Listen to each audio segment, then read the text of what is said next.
When Gary and Sandra Henry started Henry's Towing nearly 5 decades ago, customers knew that Henry would be the guy coming to help. People would call and ask to let Henry do it.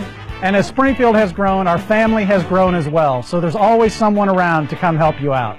Everyone at Henry's is a member of the family, fully trained and as dependable as the original. With a family this size, help is always right around the corner. So if you find yourself in need of roadside assistance, remember to call the name you've grown to know and trust. Remember to let Henry do it!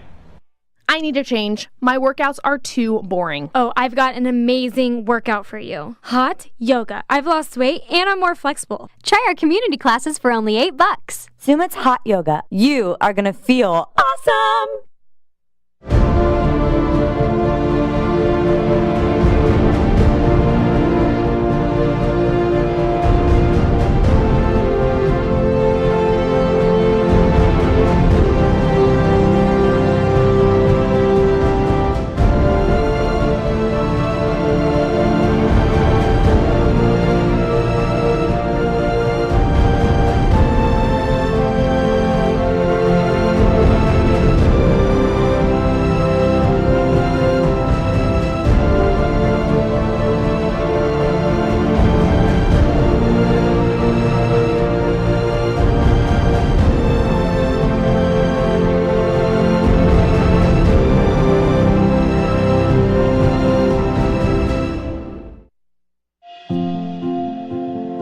This year has challenged all of us, as we're stuck being closer to some, but further from others. Our relationships have never felt so important. At Big Brothers Big Sisters, this crisis has solidified our mission. We are matching at-risk youth with mentors, giving them the skills and confidence to reach their full potential. Because we know that mentorship changes lives, strengthens communities, and builds hope for the future. We need that now more than ever. Help us ignite the power and promise of youth.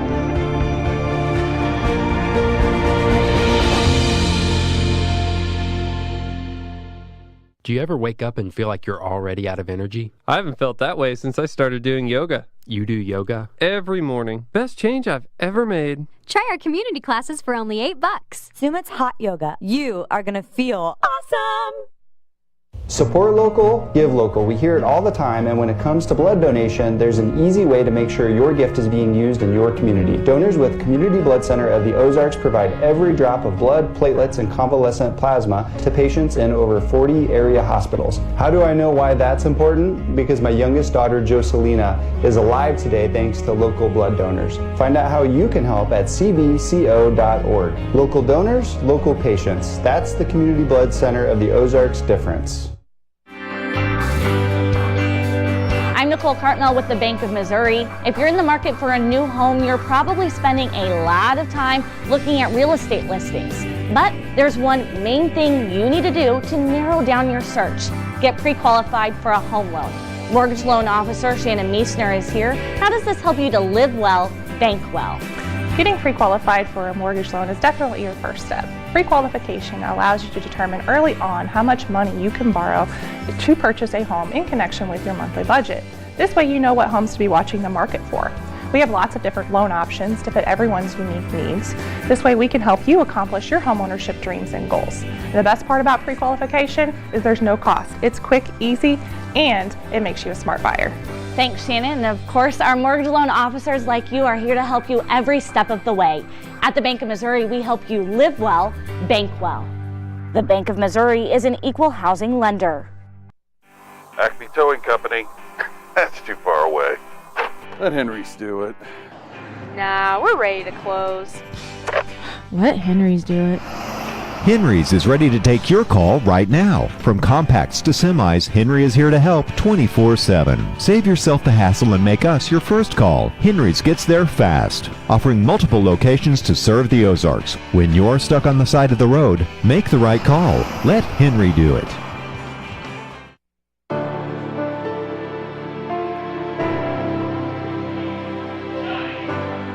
Hello and welcome to Ozark Mountain Sports Complex, home of the Grip and Rip Baseball League since 2016, and the site of this GRBL playoff semifinal game between the Republic Locos and the Branson Showmen. Rance Berger with you, and my partner for this one, Harrison Broadstreet. Harrison, the winner of this one, will get to take on the Nixa Suckers next Sunday, October 20th, with the Howard Bell Trophy on the line. Good pitching matchup in this one. Trey Turner is going to go for the Branson Showmen against Jon Bortz for the Republic Locos. Safe to say, if you are the Locos, you got to find a way to solve Trey Turner, which no one has done. If you're the Showman, is the recipe try to pounce on Jon Bortz as fast as you can? Yeah, especially with a guy, when you have a guy like Trey on the mound, you're a confident hitter. You want to go up there and you want to get runs early because you hit it right on the head. That's the Locos' main goal right now, is to figure out this power arm in Trey Turner. So you know it. You've played for the Howard Bell Trophy. You played in some playoff baseball games. Just got done with one, as a matter of fact. What is the feeling like? How is the atmosphere in the GRBL playoffs compared to a regular season game in early September? It just gets more serious. A lot of the guys are, we know what we're out here, we know our limitations, but it becomes do or die. So it becomes a situation where there's more pressure on every at bat, there's more pressure on every pitch, because you want to keep playing and you want to have as many at bats as you can and get your money's worth. Let's go ahead and meet the starters. We begin with the Branson Showmen. They will lead off with a GRBL Hall of Famer out in center field. That is number 2, Skylar Carter. Batting second is the player manager. He's playing left field today. That's Jacob Karlson. Batting third and pitching, we'll tell you about his phenomenal season in a moment. Number 8 from Neosho, Missouri, Trey Turner. Batting fourth is the first baseman, second-year man from Sedalia, Tyler Rusk.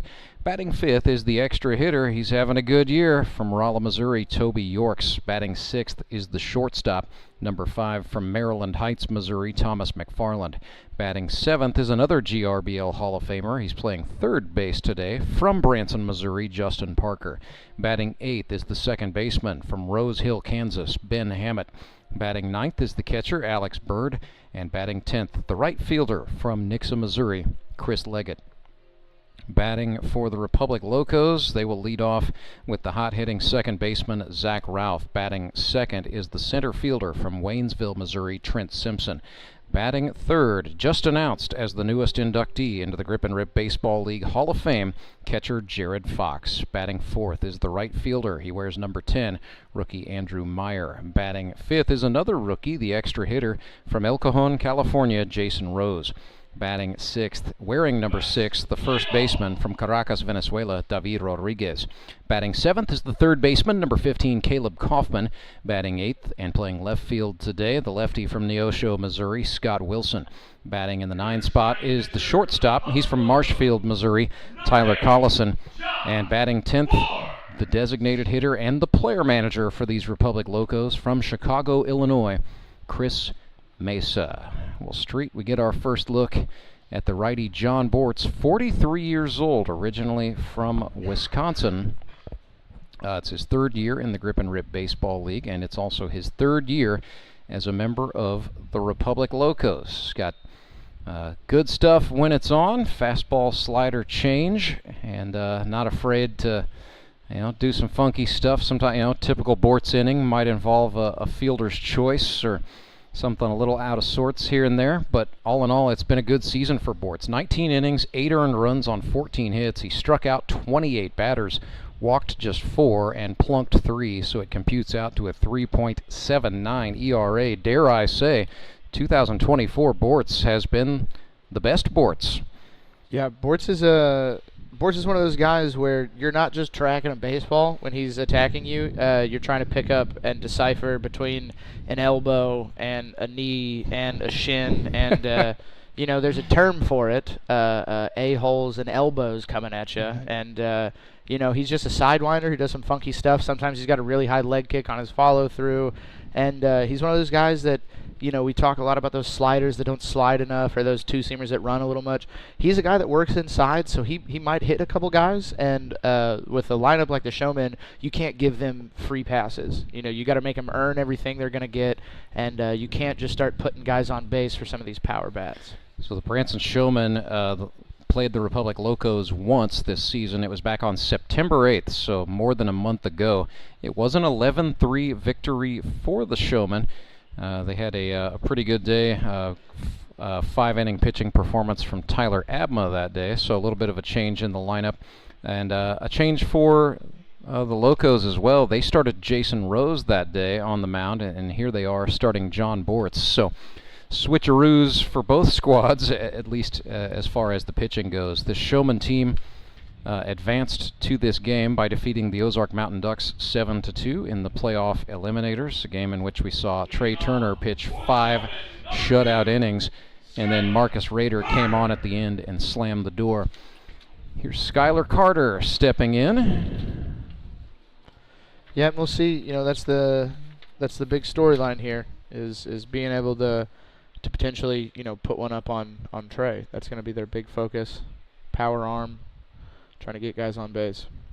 Skylar Carter looked at ball one, and we are underway at 3:14. So actually 60 seconds faster than I gave it credit for back in the 9th inning of the previous ball game as Carter looks at a strike. Bortz is one of those guys, he's going to throw a lot of stuff that dives one way or the other, you know, that slider coming around. And depending on how this wind is blowing, it's going to help that slider tumble down and into lefties. That one not That's enough. That's going to get through up the middle. It's a leadoff hit for Skylar Carter. Skylar loves to stay up the middle. He loves to send that ball right back up the box, and now you gotta expect him to run around a little bit. It was now 9 hits in 9 games for Skylar Carter, the GRBL Hall of Famer. Showing you why, as he is on for Jacob Karlson. GRBL player manager, last won the Howard Bell Trophy in 2021. He was a member of the Moon City Mavericks that season. There Skylar goes, first pitch. Yeah, throw from Fox there he was is. off That ball squirts line, away. and it's into Skylar sees center it. field. Yep, he's going. And that's the problem you run into at the top of this lineup. That's you know, he takes a single there, and then at the blink of an eye, he's at third base with one of the best power hitters in the league. So especially with the wind blowing up, this job is an easy job for Karlson. You just got to hit something somewhere here. You know, as long as he's not hitting something right at the third baseman, this is a fairly easy job to bring Skylar Carter in here. Put it into play and good things happen, right? Yep. That was the philosophy, if you will, that Cole Rourke ascribed to when he was managing the Showmen, and Karlson does it better. A base hit out into right center field, and just like that, it is 1-0 Showmen. Karlson collects an RBI. And that's just good hitting. You know, he's not trying to do too much with it. He's not trying to absolutely hammer something down the line. He takes a pitch outside, sends it the other way. Nice RBI single there for Karlson. 8 hits for Karlson this season. That's his 6th RBI. And here's Trey Turner. What a season he has had, swinging the baseball bat. 11 for 33 with 14 runs batted in this season. That is a league record, single season. A home run, 4 doubles to his credit. Walked once, been hit once, struck out 3 times. Yep, it's you know, it's great having guys in front of you that can run around like he does. It makes it a lot easier to get those RBIs, and especially when he swings the bat, he does so quick to the ball, so easily gets it up into that gap in there between, you know, left center, right center, and you know, he can move a little bit to himself for a big man. A stacked fella, if you will. There's a lot of density there as Fox fires down to second. Oh, Karlson's going to be caught. Yeah, he tried to sort of abbreviate the slide and bounce almost, but man, Jared Fox was ready for that as Karlson is caught stealing. I think Karlson said he'd been working on that. He calls it the kitty cat slide. He goes in on all fours and then tries to reach around for the milk saucer, but couldn't get in there that time. Can't outfox the Fox. Ball and 2 strikes. Bortz misses outside. So with the wind blowing out at 14 miles per hour to right, one of the windiest days we've had all season long. But 78 degrees our afternoon high. Still feels pretty good out there. It's shorts and t-shirts weather, that's for sure. Yep, feels really nice. We'll see. I mean, Trey's one of those guys that, he's a guy that could jump ship here in Ozark, especially with the wind blowing out if it picks up and gusts to center field, and he jumps on something or Bortz leaves a slider over the middle. Bortz can't take a breath here, even though he cleared the bases. 2-2. Way outside. Fox stabs it, but we've got a full house. 3-2. You can't get lazy here. I mean, you'd rather put this guy on probably than have him hit a double. You can't just throw the get-me-over pitch. That doesn't work. And they tried to run him inside. Turner got underneath it, ranging around and hauling that in is Caleb Kaufman. And the Locos' third baseman squeezes that for the first out, or the second out. Check that. Sorry. And so for what looked like it had the starts to potentially be a big inning, you get a base runner thrown out, you get a pop out. And now you're potentially getting out of this and through the heart of this lineup with fairly unscathed. Yeah, giving up one. It's not too big of a deal for Bortz and the Locos. It's a team that has been able to stack up some runs as games go on. But we're not through it yet, and the Showmen still have guys that can hit all the way down this lineup. Tyler Rusk belts one into left, down to the knees and falling. Yeah, Scott Wilson couldn't hang on. There goes Rusk. Yeah, Rusk is going to try to stretch this. And he got it. Oh my gosh, he's safe. Well, when you're 6'7", you got that wingspan. He actually reached for the inside part of the bag there to get around the tag from Zach Ralph. Yeah. And I think that made all the difference, that big reach. Yep, and he's coming out of the box. He's thinking extra bases out of the box with 2 outs. Just an unfortunate break for the Locos. That's one of those balls hits right at you as an outfielder. Those are tough to play. Those line drives, you don't know if I need to take a step back or a step in, and then it just falls and tumbles right at him. Toby Yorks batting left-handed, flares this one foul, third base side. One hop and it's out of play.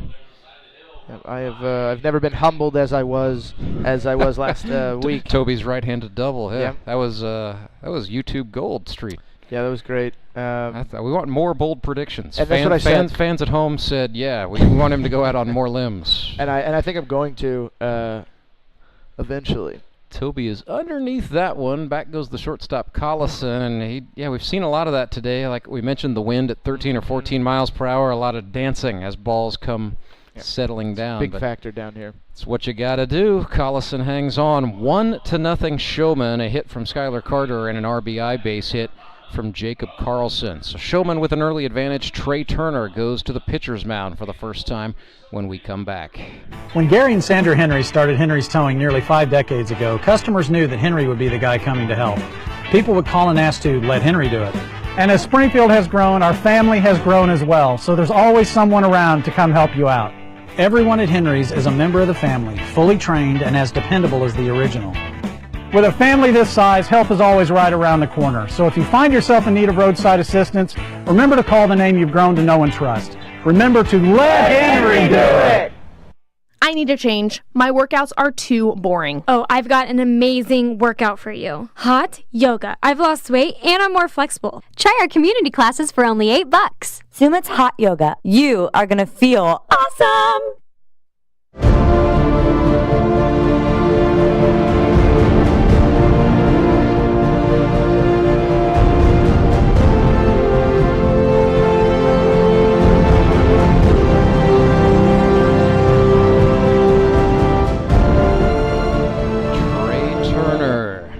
Former draft pick of the Washington Nationals out of Missouri State University is on the pitcher's mound for the Branson Showmen. Let's talk about the season he has had strictly pitching. 15 innings, no runs, 8 hits, 31 strikeouts, no walks, a 0.00 ERA. Last time out against the Mountain Ducks in the Eliminators, 5 innings, no runs, 3 hits, 9 strikeouts. Single game best for Trey Turner, 11 Ks. That came against Moon City in what he told me was his first start since he was in high school at Neosho. He was he was forever a reliever from junior college onward. originally wanted to come out and play grip and rip because he knew he could get to hit and play a position again. But Jacob Karlson very quickly figured out, strategically speaking, maybe the move was to start Trey Turner, and Trey jumped at the chance. Yeah, it's it feels like probably picked up right where he left off. Just coming out in last week's outing was, for lack of a better word, dominant. He came out there and he absolutely mowed, attacked and get strikes, and it's one of those things, especially getting a run early. It builds confidence in a pitcher. He's already coming in with a lot of confidence off of last week, and so starting with a one-run advantage, it's a good feeling. Well, Zach Ralph has been swinging confidently for Republic this season. 11 for 20. 3 of his hits are doubles. He's got a .556 average and a .652 on-base percentage, and that is why he has been moved into the leadoff spot for the Locos as we hit a crunch time in the season. Yeah, changes late in the season, sometimes they pay off. Sometimes a guy will perform and do what he needs to, but a change in scenery, if you will, this late in the season can sometimes throw somebody off.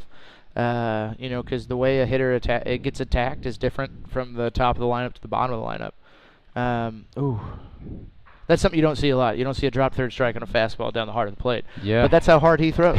That's just, when it's coming in 90 plus, and the catcher Alex Bird, hopefully, laughing at himself rather than being really disappointed in himself there. But yeah, that's got to be that's the hardest job on the field right now. The catcher hanging on to what Trey's bringing there, because it gets on you quick and it moves. So he's working, and he's going to be working all night. He's got a fastball in the 90s, low 90s, as we said. His slider spins in there at about 81. He's got 2 different changeups. He's got a cut changeup, is what he. I had to sit under the Trey Turner learning tree in the postgame last week. I was trying to figure out, hey, what the heck are you throwing anyway?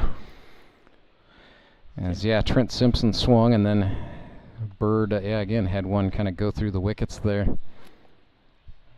So Alex has done a yeoman's job trying to catch Turner all season long, but with Turner being extended out into a 5-inning starter, this is a big test for Alex Bird. Yeah. Simpson sends one left side. Parker knocked it down. He's going to have to hurry. Simpson too fast.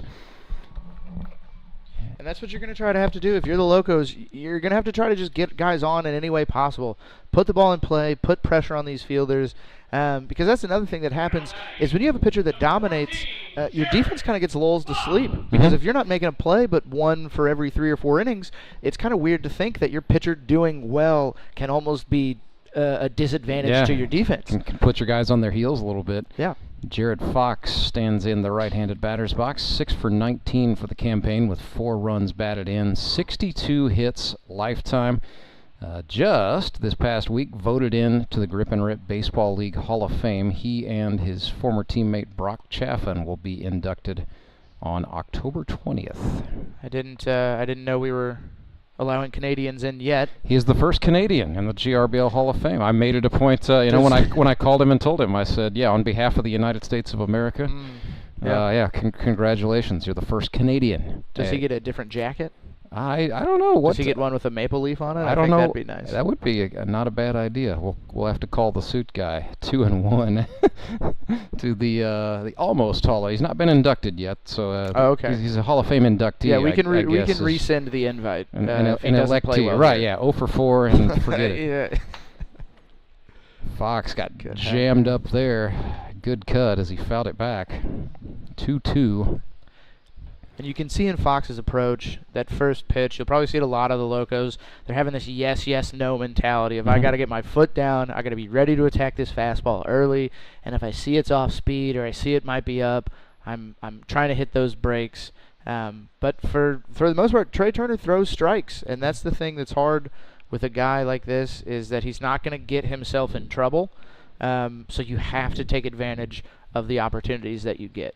Runner Trent Simpson took off there, but Fox spoiled one with a heck of a lot of backspin as it flew over the net. First base side foul. Simpson has to retreat all the way back to first.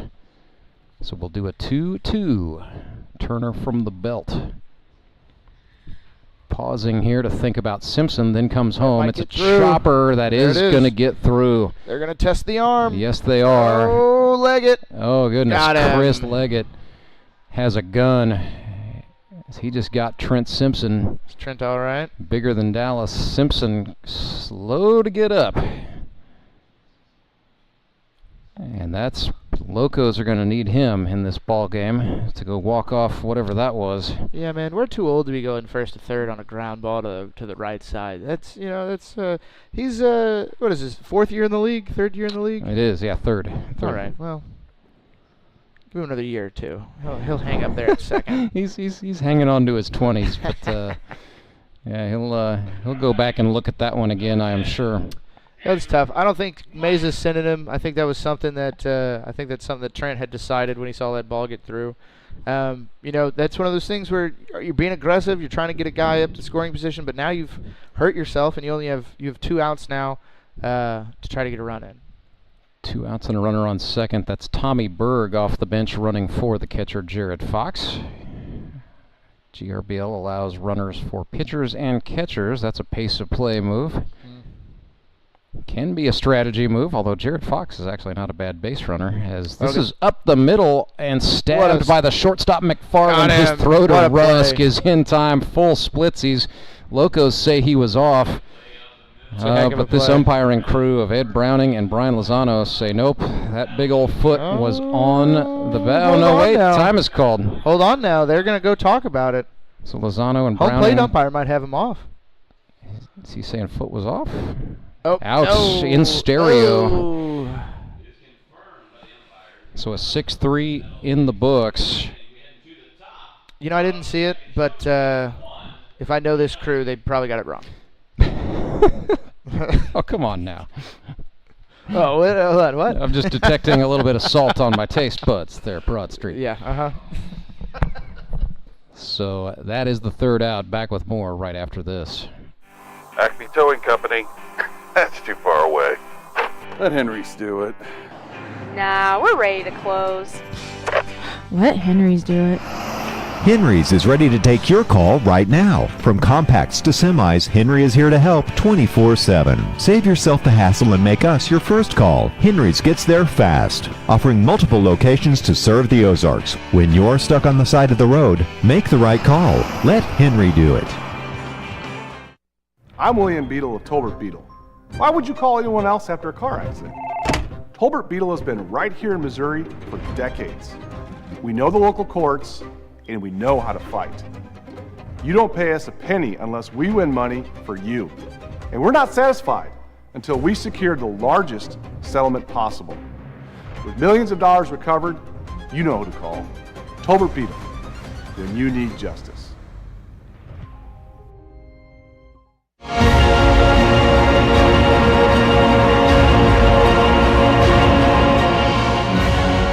Branson Showmen have a 1-0 lead after the first inning in this GRBL playoff semifinal. Rance with Harrison Broadstreet, live from Ozark Mountain Sports Complex. It'll be Thomas McFarland, Justin Parker, and Ben Hammett this inning for the Purple Gang. We are still just getting explanations from the officials. Brian Lozano behind the plate today, Edward Browning on the bases. These guys have worked the entirety of the GRBL playoffs from the Mid-America Umpires Union. So the assigner, Jason Blackburn, seems to like the cut of their jibs. But, we have not figured out. I don't know who is on the crew for the championship final yet, Street. So, folks at home, don't bother asking. I really don't know. Probably will not know until Wednesday. Well,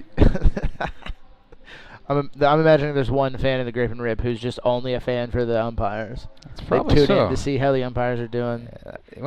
I do know the umpires do go back and look at this footage. 'Cause one of them has said something to me about, not in a "why did you say this, you jerk" kind of way. Oh, okay. But it was a clarifying statement, which was appreciated. So, all right, okay. No, for the most part, our interactions are quite friendly.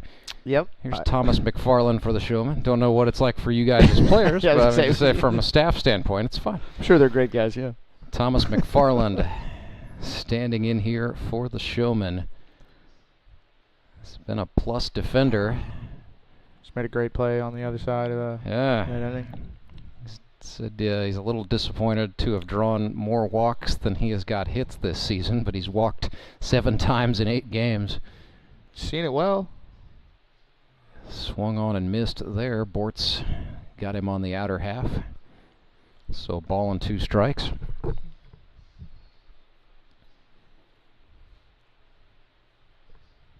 This is the part of the lineup that the Showmen need to produce, put some runs up, because this is the part of the lineup where the Locos are going to kind of take a breath. They're going to relax a little bit because they think, oh, it's not, 1, 2, 3. We don't hear Viking music coming over the loudspeakers and trembling a little bit. But these guys are still guys that can put the ball in play and hit the ball well, so the Locos can't fall asleep here. Grounded to the shortstop, and David Rodriguez had to reach up. Case in point there. Did a nice job, hauled it in. I mean, Justin Parker, former Silver Slugger Award winner. Now he's not been Justin Parker single season hit record holder this time by, but there's a lot of knowledge of how to hit still living inside that batting helmet. Yeah, and he's still one of those guys that it doesn't matter the situation, it doesn't matter how he's doing, he's taking his swing. So he's a guy that, I still think that there's a chance JP puts one out today. Bortz has been outside against Parker, who's got 60 hits in his grip and rip career. Native of Branson, Missouri, played for Steve Lale and the Branson Pirates, now makes his home in Republic, Missouri.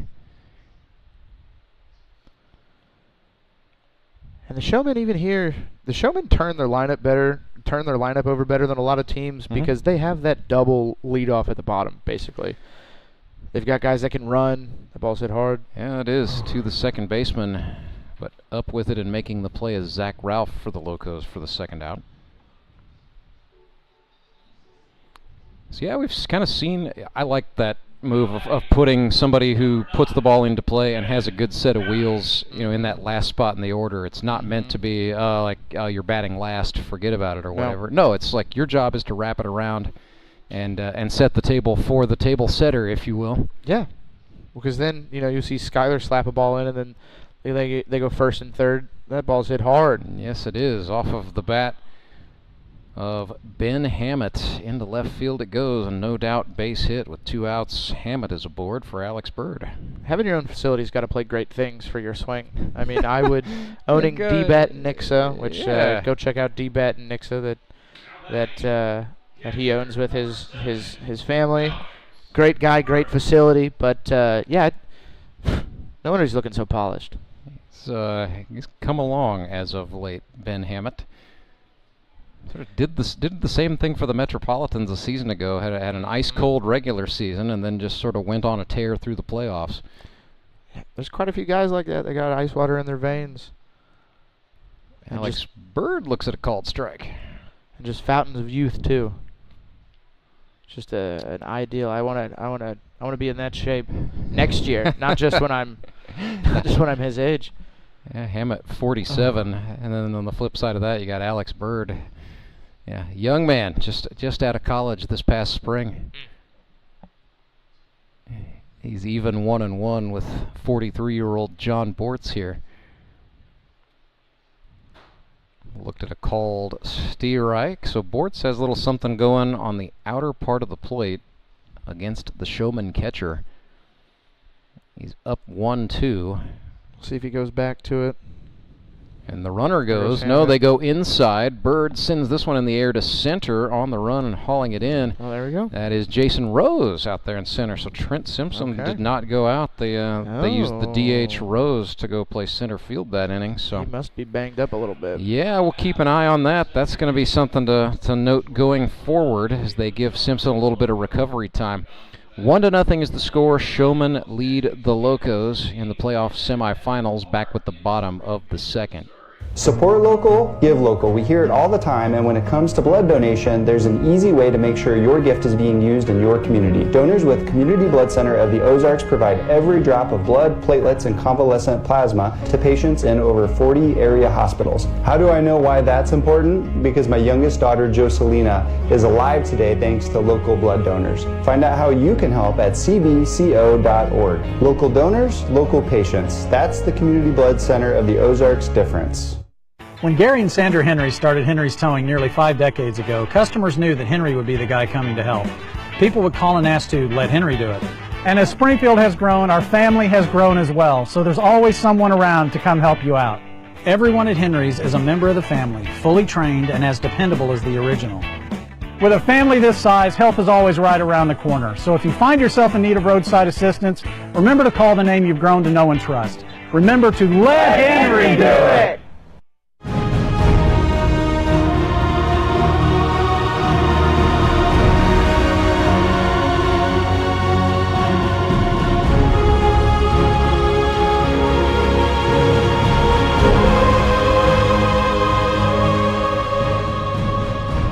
Trey Turner back to work for the Branson Showmen. Expectations are that he will pitch 5 innings today before yielding to Tyler Abma, or maybe Justin Loudon, or maybe Marcus Rader. We don't know. If Toby Yorks goes to the bullpen, I know not to say anything because that's just a big old fake job. Yeah, it's just a lie. But yeah, it'd be surprising it'd be surprising to see Trey leave this game outside of 5 innings. Because he got into a little hot water last inning and was able to get out of it unscathed. And ultimately looked like he wasn't working any harder to get himself out of that situation. Didn't really appear too bothered at all. So it'll be Jayson Rose, David Rodriguez, Caleb Kaufman scheduled to come to the dish for the Locos this inning.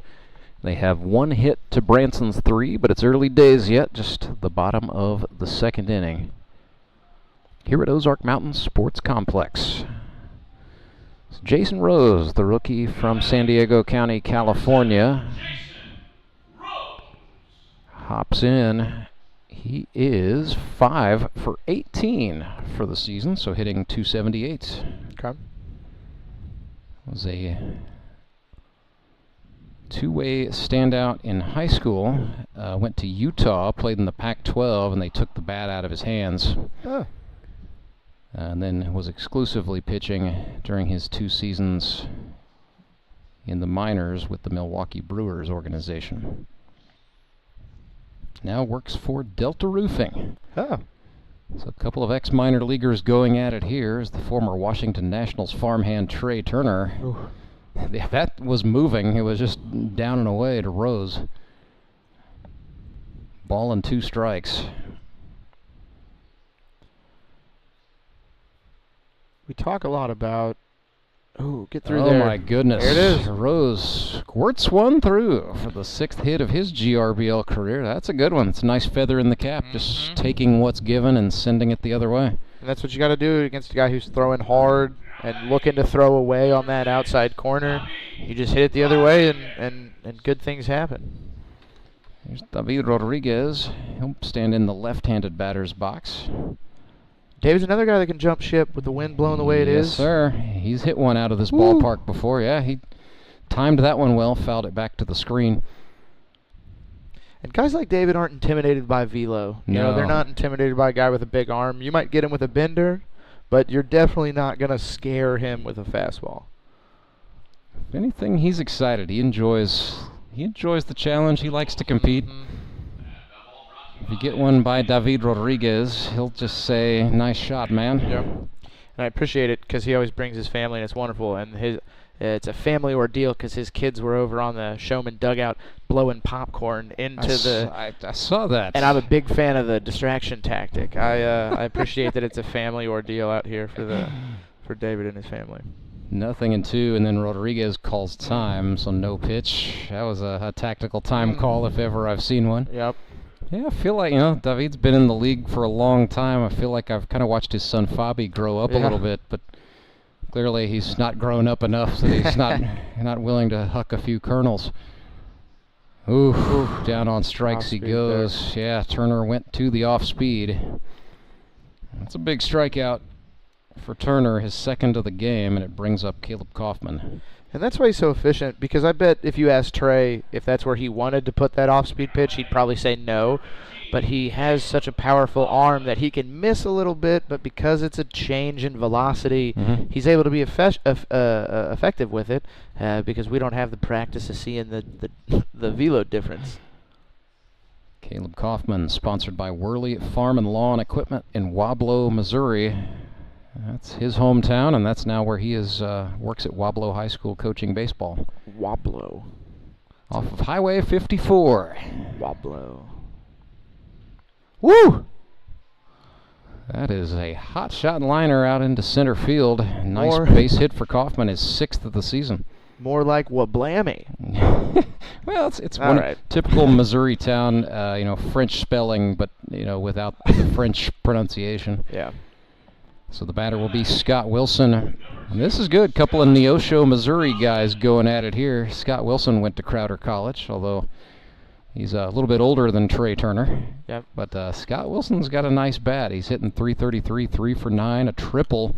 And it was a big triple. It helped the Locos secure the GRBL North. Big bunt guy, check that top hand. He might be moving it here. And he can lay one down. Ooh. Oh, he almost, I thought, squared. We saw the knees bend and the hips drop there.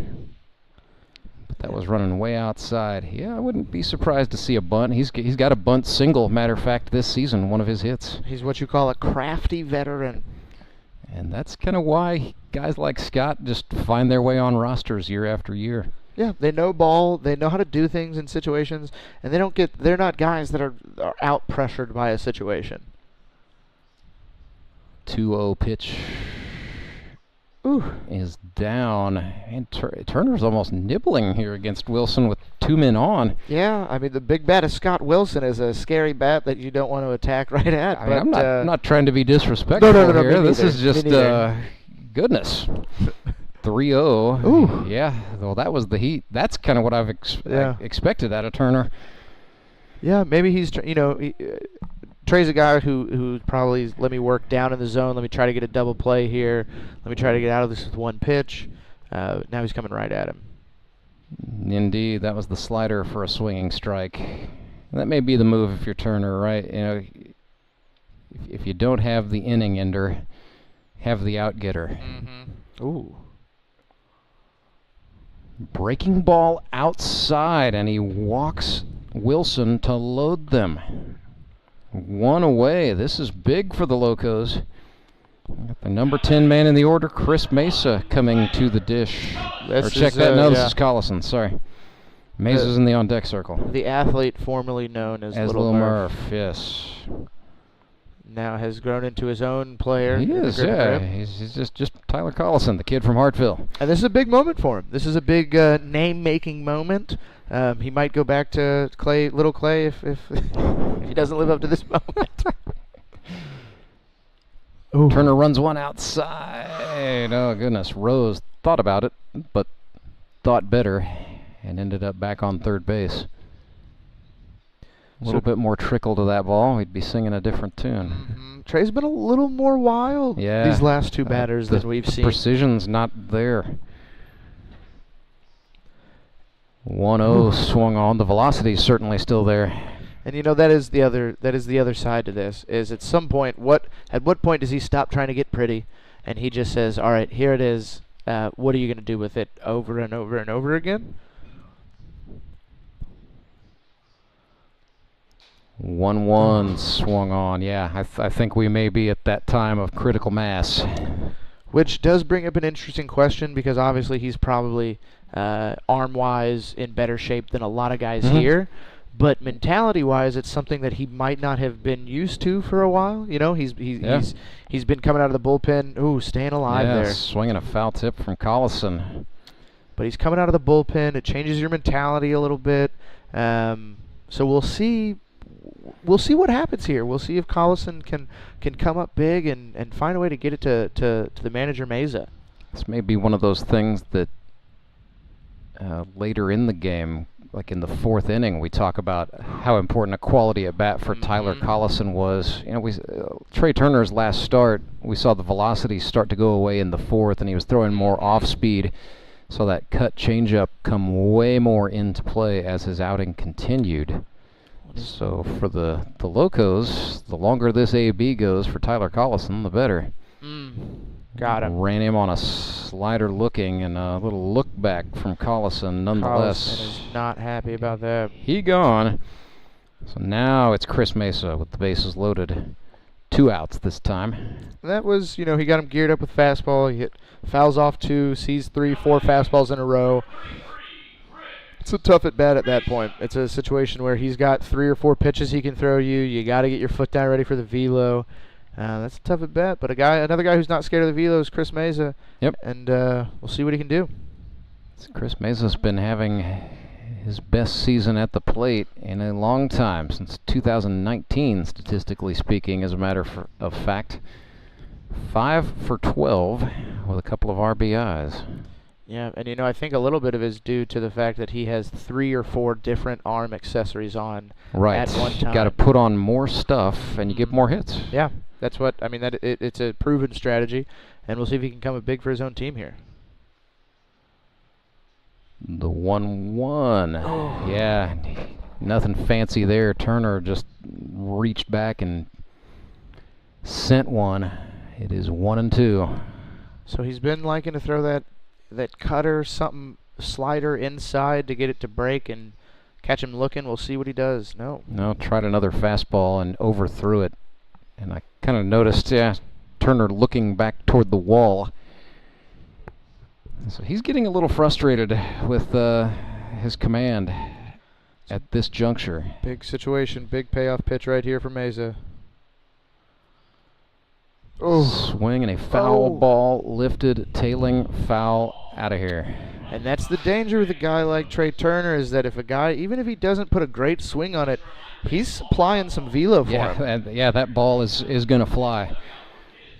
So Chris has got to put something in play here. Chris put something in play. If Chris can get a base hit here, he's bringing in 2 runs and potentially taking the lead in this game. 2-2. There it Mesa is, that slider. Grounds a slider to the shortstop. McFarland fires to Rusk. And he muffed it. So a run scores for the Locos. It is 1-1. Republic has tied this ball game, taking advantage of a tremendous miscue by the Showmen. E6 officially. 1-1. And if I know anything about baseball, there's probably going to be another one hit to McFarland's way this inning.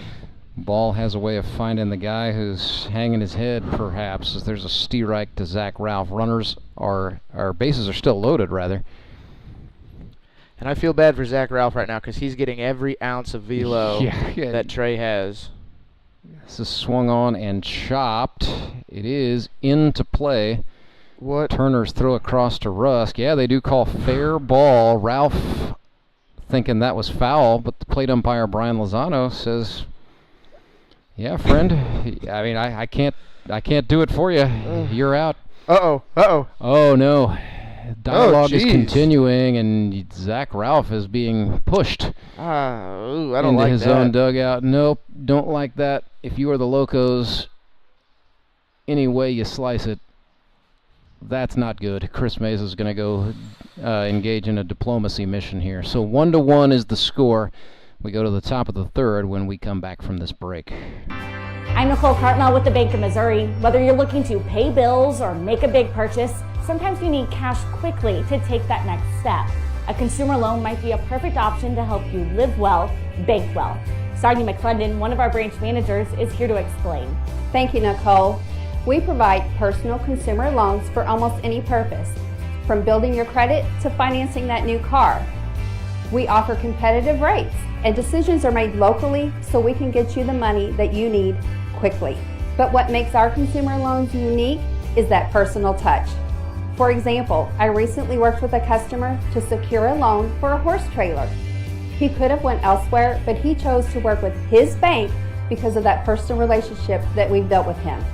Being able to work with your personal banker that you know and trust makes a big difference. That's right, because we work with our customers to help them live well, bank well. Get started at bankofmissouri.com.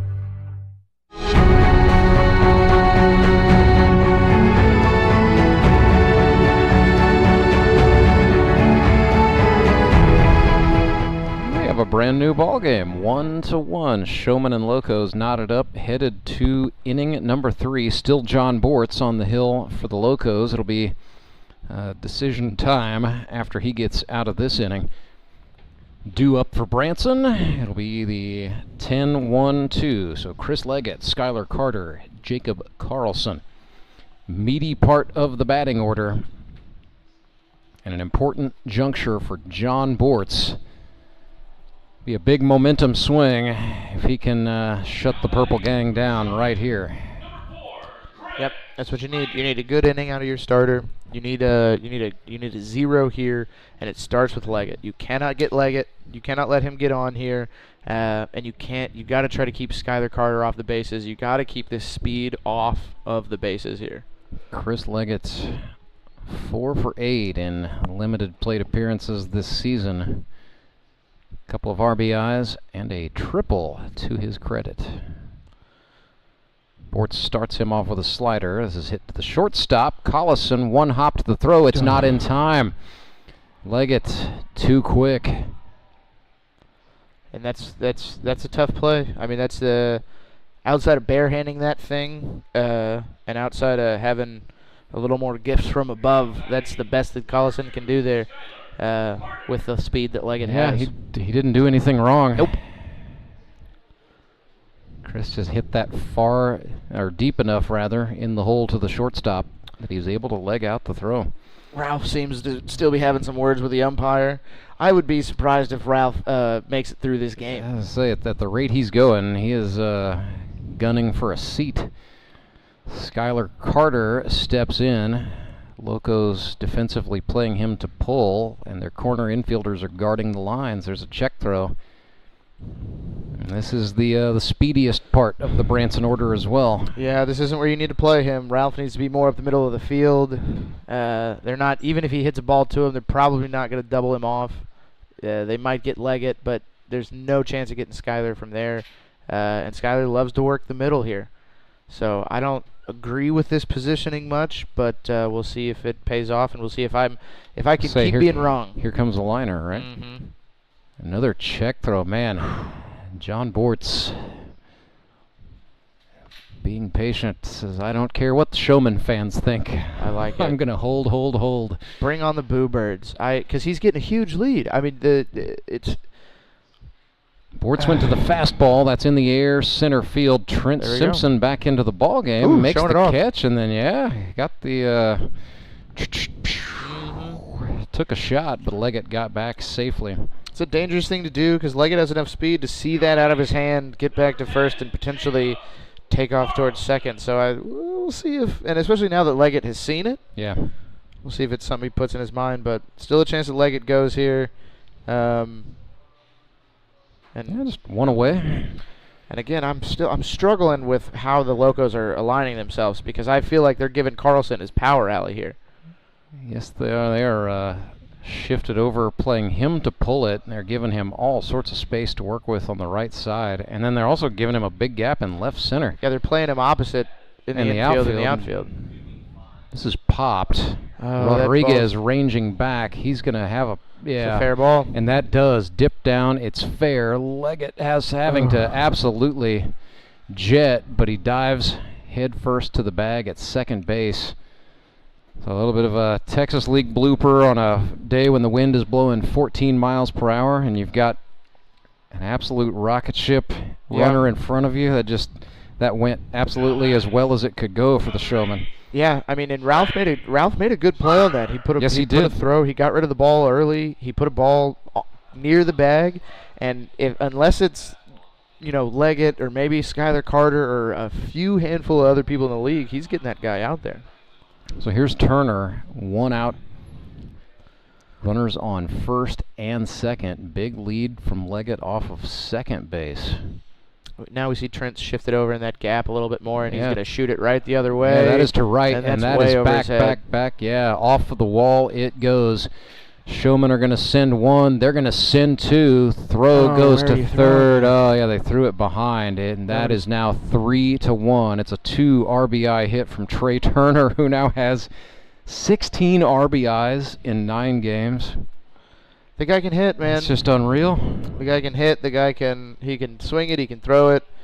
He's an all-around ball player. I mean, there's a reason that a guy like that gets drafted, because he knows ball and he knows he's an athlete.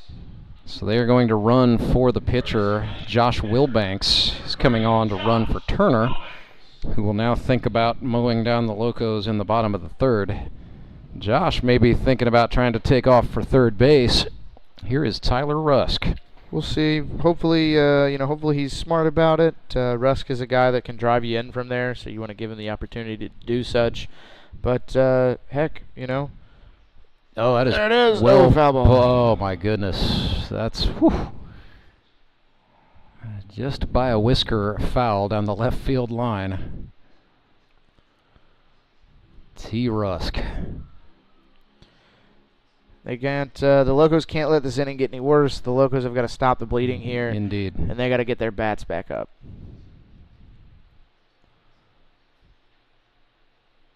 Long hold. Man, squirts away. A wild pitch, allowing Wilbanks to motor up and take third base. Just losing focus, just slow. I mean, that's all that is. I mean, that's a Hall of Famer having a brain fart. And maybe he got crossed up. Maybe there's something that we aren't seeing here. But that's a play that Fox normally does not make. Yeah, really have to go back. First couple of weeks of the season, Bortz and Fox had some trouble on their exchanges and had some miscues like that. But they, two veteran guys got together, ironed that out, and they have been on the same page up to that just now.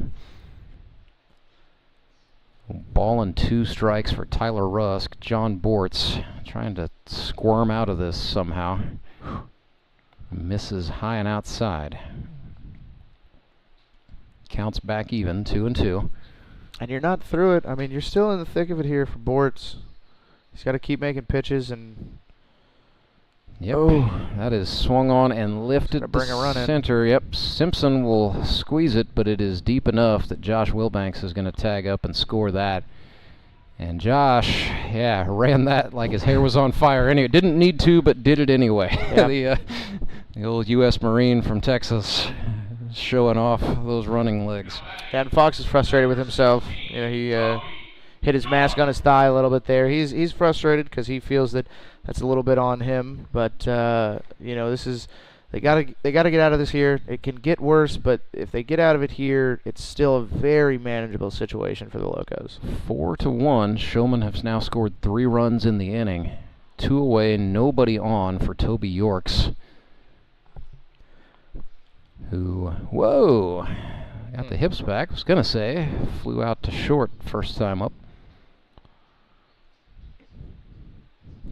And I think it's just an absolute impossibility that Toby Yorks would hit a double at any point here. He's got 3 doubles on the season, Street. I'm testing a theory. One in the playoffs. So Toby, 10 for 26 for the campaign. Has never hit a home run in his GRBL career. Want to put that out there? There's absolutely no way he does right here. He's never done it. He will not do it here. I guarantee it. That is a Harrison Broadstreet guarantee. Love it. 2-1. Toby took one. It's now 3-1. There's not a lot of good body language going on there. I don't like this. I don't like what's happening. Seeing that ball squirt away and a pitcher's shoulders shrug a little bit. This is still a manageable game. You've shown that Trey can give up runs. You've shown that you can get to him. So to make it seem like this is the end of the game when it's 3 runs is kind of crazy. Bortz tried a fastball. He got a called strike inside. York's nodding. Could have been one of those denial-style nods. Nonetheless, full count, 3-2. Like I said, has never, will never, no home runs for Toby Yorks. Now Bortz steps off. Maybe they know something we don't. They're respecting his power, I think. Yeah. Wind blowing out into right. Not happening. Toby's thinking about it. 3-2 breaking ball. They walked him. So he didn't hit the home run. You were correct. I've never wanted to be wrong more in my life, though. Like, I've never been more excited about being wrong about something than I was right there. Folks at home would have enjoyed that thoroughly, I have no doubt. Nonetheless, it's Thomas McFarland that Bortz will have to contend with. I'll tell you this for a little more certainty. There's no way that Toby steals a base. Oh. I actually might stand on that one. Fastball misses down and away. Bortz can't. Oh, sorry. Go ahead. No, it was just Thomas McFarland's second year in the league, was with the Mountain Ducks a season ago. Watch that one go high and tight. Bortz can't. Bortz can't get into autopilot here. He can't get into the just throwing to try to get strikes and outs here, because then you make a mistake and then this inning keeps going. I mean, yeah, you're correct. You know, you look up there, you see 4-1 when you're the starting pitcher. That's not a good feeling, but that's not. You've not reached a terminal point in the ball game. No, not by any means. Slider for a called strike there on a 3-0 makes it 3-1. Because even if you don't get another on Trey, you still get the chance to face at least 1 to 2 more other pitchers. Back to the slider he goes. Jon Bortz fighting back. He has made it a full count.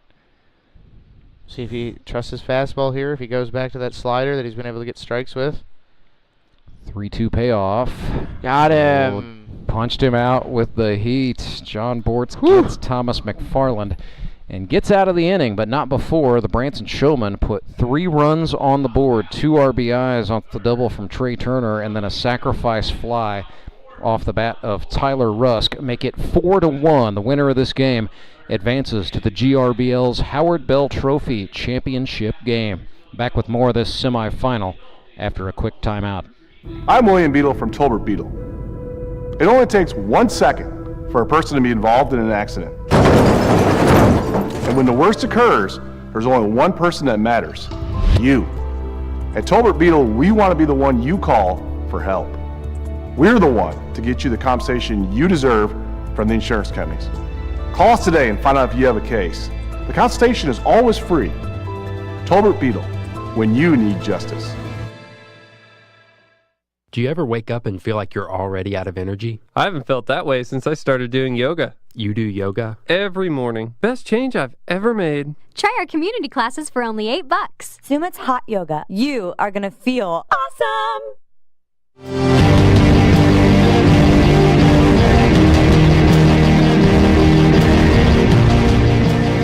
Ranceberger alongside Harrison Broadstreet. 4-1. Branson Showmen lead the Republic Locos. We get ready to start the bottom of the third. Trey Turner back to work. He's been scored on for the first time, though it was not an earned run. Every run will be important for the Republic Locos going forward, trailing by 3, still within striking distance. And a good part of the order coming up here: Trent Simpson, Jared Fox, Andrew Meyer. Yeah, and if they can get even 1 across this inning, it gives them some momentum. You don't back. have to give it all back, but you just need to chip. Nope. And you could even, there's even a possibility of them not even getting 1 across, but getting some more base runners, just keeping that momentum of getting guys on base and keeping Trey in a different scenario than just pitching with bases empty and coming at guys. 0-1 to Simpson, who's got 9 hits on the season, matching his total from the previous year. 34 hits across 3 seasons for Trent Simpson.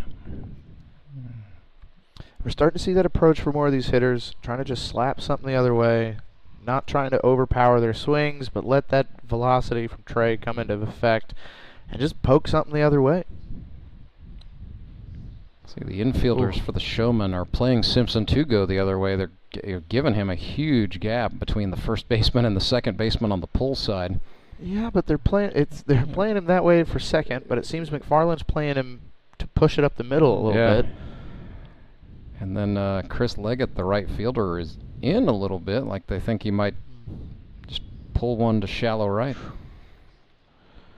That's a tough thing, because if you're playing him that way, if Leggett's that far over up the middle, and then you see a pitch come inside, that's tough, because even if he's thinking to work the other way, something inside's a lot easier for a guy like Trey. He's going to take what's given.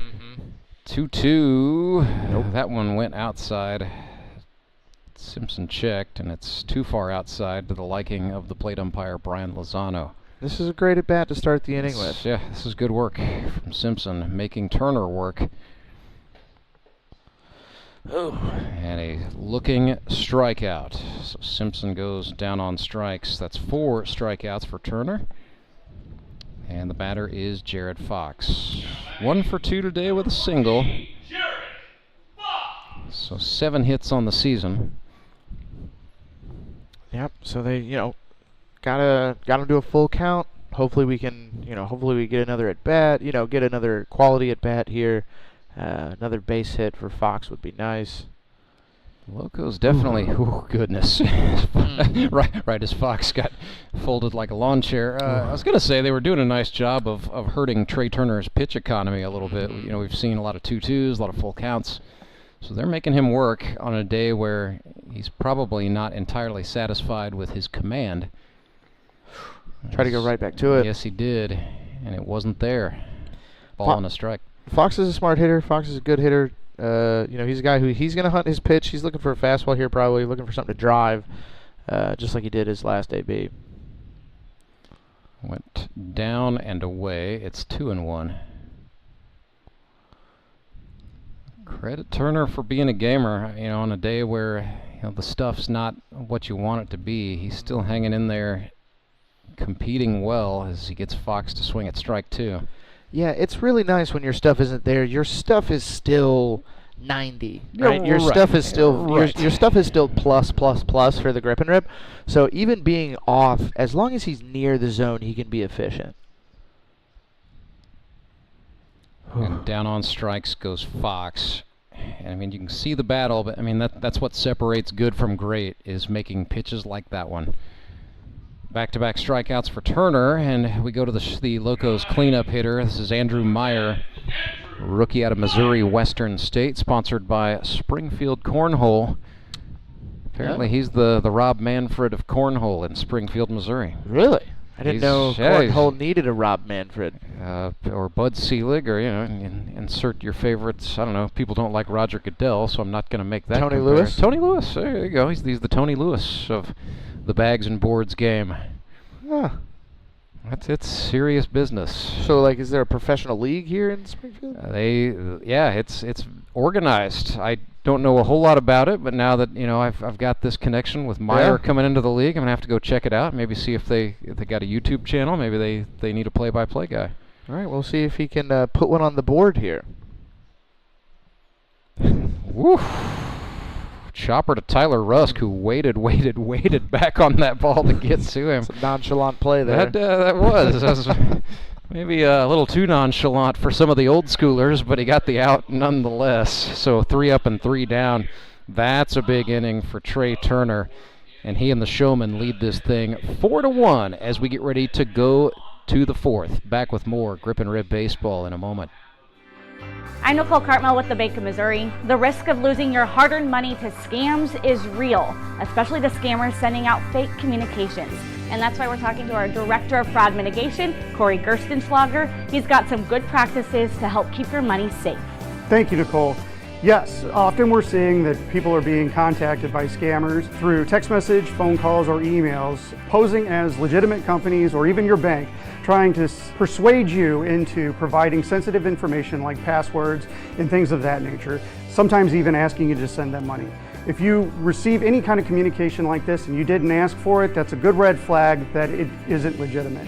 So when you have those situations, get an actual number that you trust for that company, call them and verify the accuracy of the information that you're receiving. Good rule of thumb is make sure to check your accounts frequently and report any suspicious activity. Thanks, Corey. At the Bank of Missouri, we help you live well, bank well.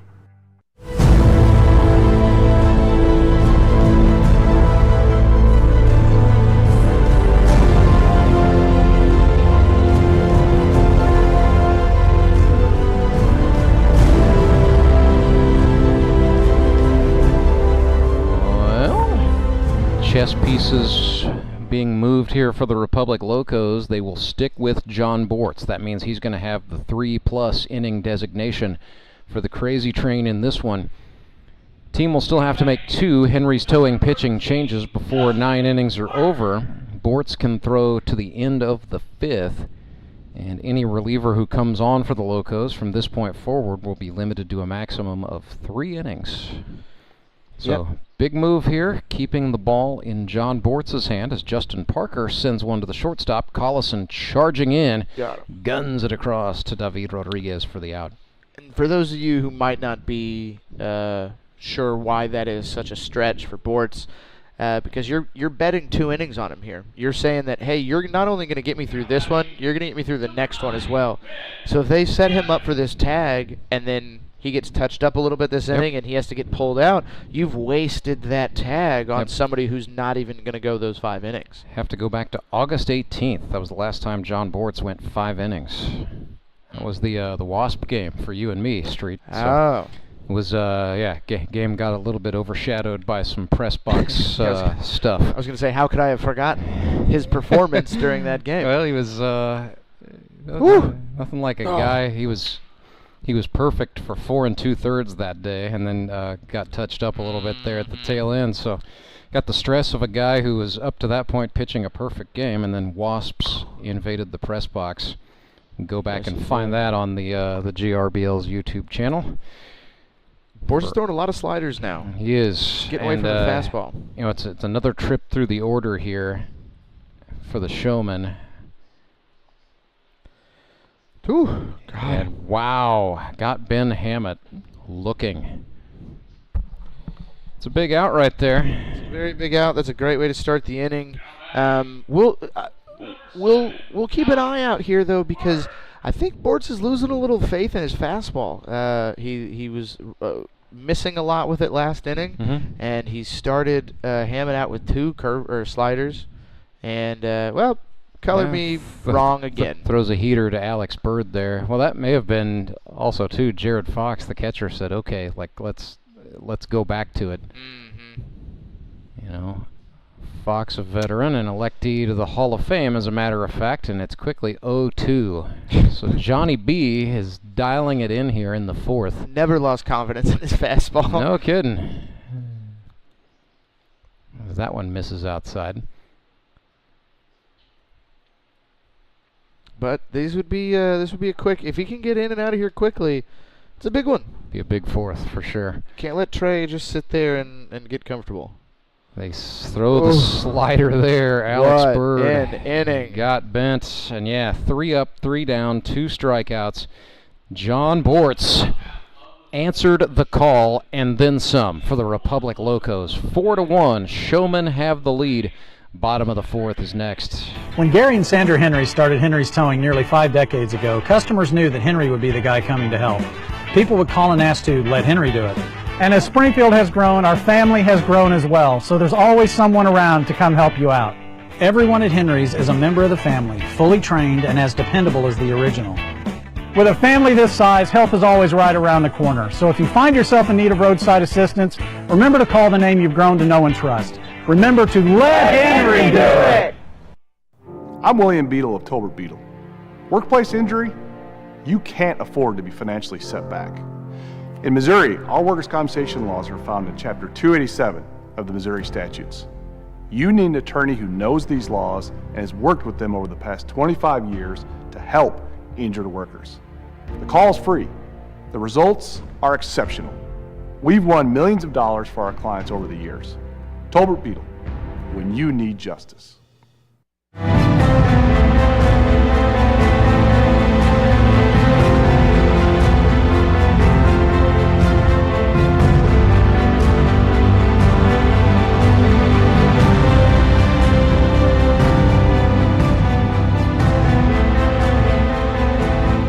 Next Sunday, October 20th, it will be the Howard Bell Trophy Championship Sunday. If you cannot be at Metter Park in Springfield, Missouri, you can be right here on the Grip and Rip Baseball League's YouTube channel. So we got a first pitch in that ball game set for 5:15, but extensive pregame ceremonies as the GRBL will give out its yearly player awards, plus a couple of Hall of Fame inductions. Brock Chaffin and Jared Fox will be the 7th and 8th players ever inducted into the GRBL Hall of Fame. That is an award reserved for players who take part in at least 5 seasons of grip and rip baseball and then are voted in, and the voting committee consists of their peers. So that is everyone in this league who has played for a minimum of 5 seasons, plus active managers and a couple of select staff members. Commissioner Tony Lewis included, but the beauty of the electoral process is that his vote counts just the same as any other eligible player's vote. So it's a total of about 40 ballots circulate on an annual basis. This year, Jared Fox and Brock Chaffin accumulated high enough vote percentages to make the cut and get in. So we will have that induction ceremony, the presentation of the red jackets, and then we will have the Howard Bell Trophy Championship game live from Meadow Park, 5:15 Central Time. The Nixa Suckers, by virtue of a 9-5 victory against the Springfield Metropolitans, are in against the winner of this game between the Showmen and the Locos. Trey Turner facing Jayson Rose here in the bottom of the 4th. Rose 1 for 1 with a single on the day. He's ahead in the count here, 2-1. Common thread, Jayson Rose and Trey Turner both played affiliated professional baseball, but both were pitchers and had points in their career, as there's a hot shot liner snagged by the second baseman Ben Hammett for the out, getting some applause from the Showman fans. Yeah, both of them had the baseball bat taken out of their hands. They were ordered to specialize, concentrate on pitching, and not risk anything. But when they came out for the GRBL, two-way play is absolutely encouraged with just 15 players on each roster. And so Rose, Turner, and a host of other players who were sort of pigeonholed as pitchers only at some point in their careers love the opportunity they get to swing the baseball bats again at this level in the grip and rip. David Rodriguez has fallen behind 0-1. Turner sends a heater, jam shot inside, and David fouled that one away. So 0-2.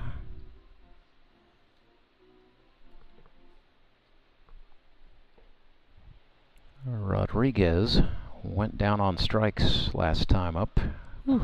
Got the hips back and out of the way of a pitch that was fired inside. It's a hard thing, Davi's he's wanting to hit that fastball, but now you gotta be looking for that cutter, slider, whatever. Oh, that was just filthy. Rodriguez swings over the top. 6 strikeouts for Turner, second out of this inning. There's just not a lot you can do. I mean, you gotta be ready for almost everything. Here's Caleb Kaufman. Singled out into center field first time up, so he's got 6 hits in his rookie season. Playing some good ball. He went to Evangel University as a college player.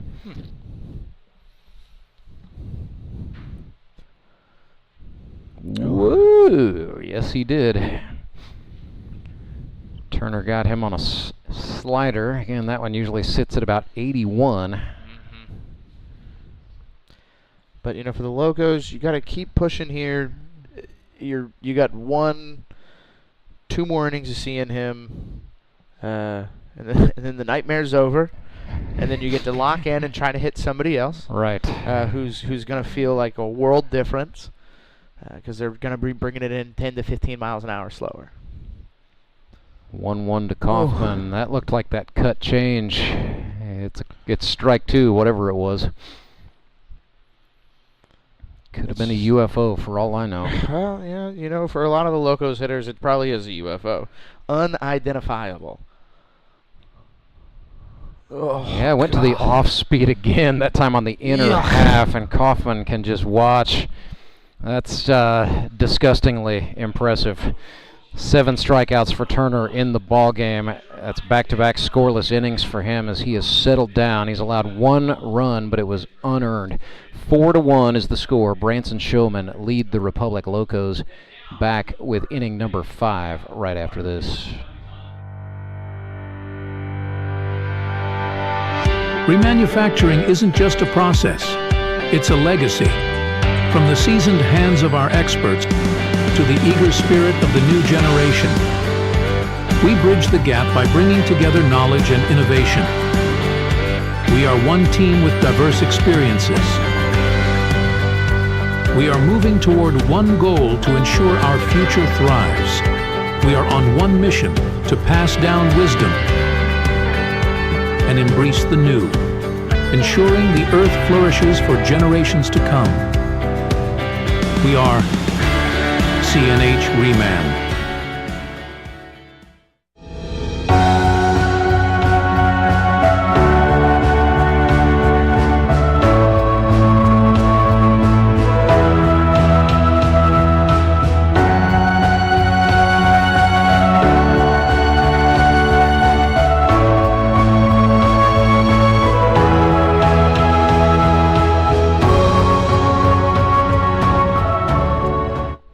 On the infield. Defensively, the Republic Locos have brought in some reserves. Johnny Lee Ryan now at the hot corner at third base. They've got Tommy Berg at second, and Kanan Greer has come on to play first. Still Tyler Karlson at shortstop. Still Jared Fox behind the plate. And from what I can tell, still Scott Wilson, Trent Simpson, and Andrew Meyer in the outfield. First pitch to Chris Leggett, a called strike on the outer half. We'll see what Bortz can do here. This is where it gets gutsy as a starter. Can you finish this out strong? Hang up that 3 there, but get out of here with a couple back-to-back goose eggs. It's been slider. He's ahead of Chris Leggett here, 0-2. I'm watching Tyler Karlson is playing Leggett a couple steps in after conceding an infield single. Last time, doesn't matter. Down on strikes goes Leggett. That's now 3 straight strikeouts for Jon Bortz going back to that 4th inning. So Bortz answering the call. But it gets tough. Here's Skylar Carter, who is 1 for 2 on the day. Yeah, if I'm the second baseman, I'm a little more over that bag. Whoa! Doesn't matter. Or did he get out of the... Wow, that did not hit him, is the call. Did everything but hit him, I think. I thought maybe it got tangled up or redirected in his jersey somehow. Yeah, I'm not sure what happened there, but that was that's a bad miss right there. That's tough. You can't miss like that to Skylar. You can't fall behind a guy like that. It is 1-0. Skylar's looking for that slider though. Skylar's looking to do damage on that. Got to go away here. They do, and Fox tried a frame job. Instead, it's going to be 2-1. You go away, Skylar's going to flare something out there to left field, but if you put it middle in, Skylar's putting it back up the middle. Oh, that was middle, and he pulled it, but foul ball is the call down the right field line. His hands are so fast, and he loves to live down that line because he can just run for days. So, I mean, that's what he's trying to do, and if you come inside, you're playing to his hand, and the only way is if you can do that right there and get him to pull it down the line foul. But he still didn't miss it by much there. I mean, that's a fraction of a hair right there. Dangerous ball. He would love to go hit it right off that 330 where the numbers are on that right field wall. 2-2. I like going in, but they went too far up and in there, and the count is now full.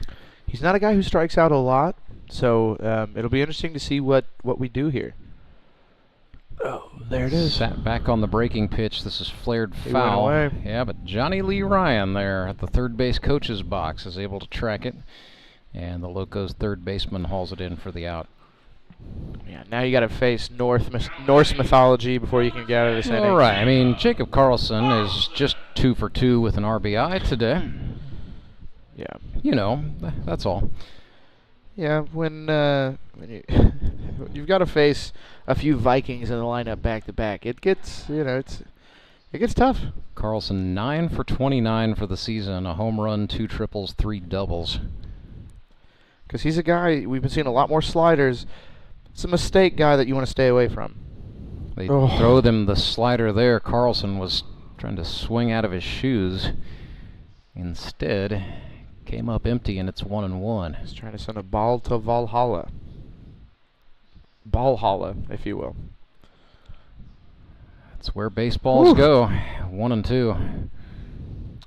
It's a big one here. Let's see if Bortz can get out of it and stay and earn that 5-inning tag.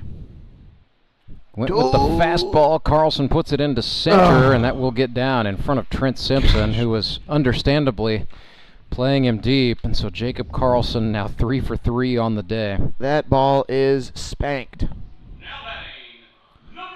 Doesn't get easier for Jon Bortz, as here's Trey Turner, the league's leader in runs batted in. Yeah, the Major League had the Forearm brothers, the Bash brothers, with Jose Canseco and Mark McGuire. Yeah, the Griffin has the Quad brothers with these two back to back. These guys, ripping pants for years. Oh.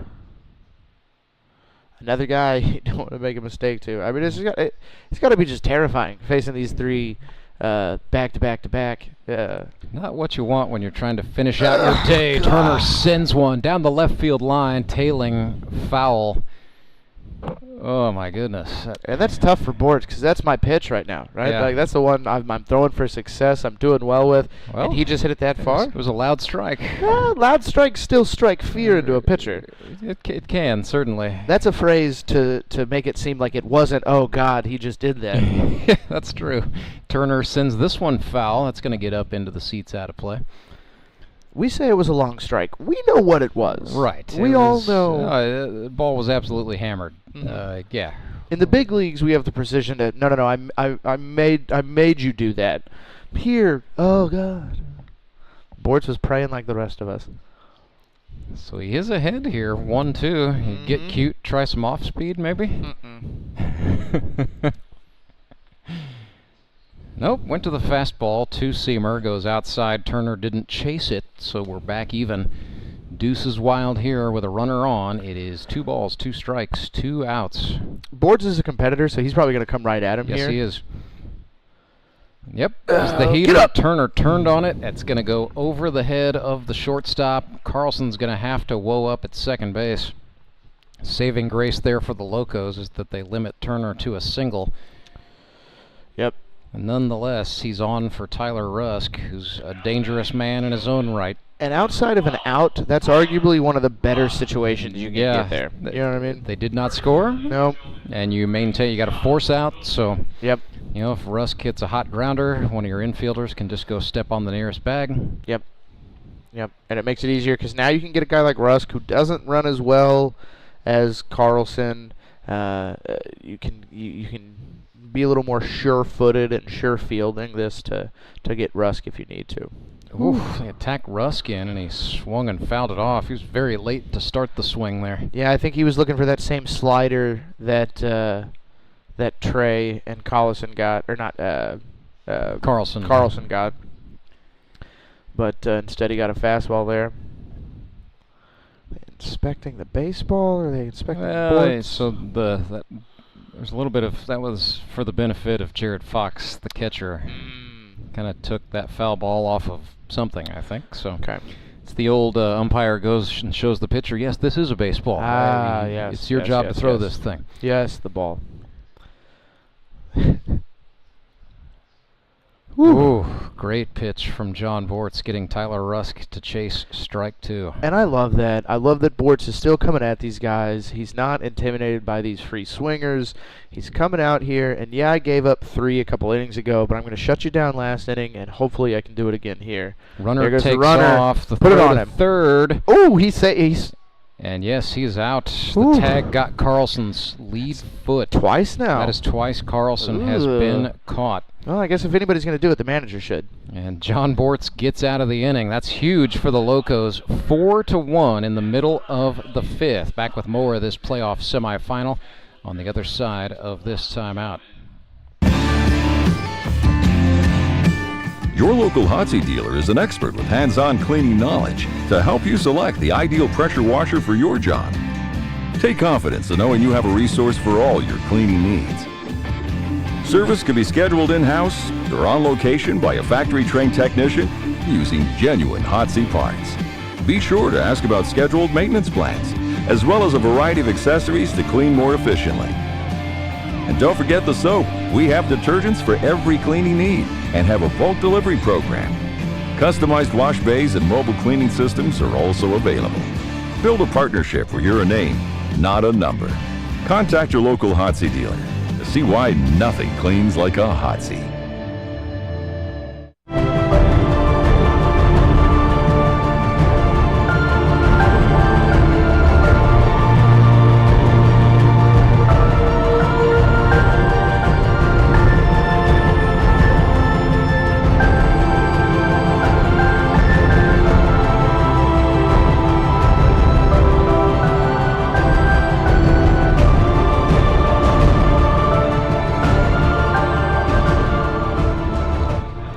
Contrasts. I mean, Trey Turner has been nothing but vicious, competitive, breathing smoke, stomping AstroTurf pellets, you name it, living fiercely. And then he has to stop and watch his littlest kiddo run the bases and go touch home plate. And big old dad smile to go with it. So what do you know? There's a softer side of Trey Turner. All it takes is the GRBL's 5th inning kids race to bring it out of him. Yeah, that's it usually does it. It's we kick those guys out of the league that don't have fun at the 5th inning child race. It is such a contrast, but it is so interesting to see how it affects some of these guys psychologically. It's just some of the meanest,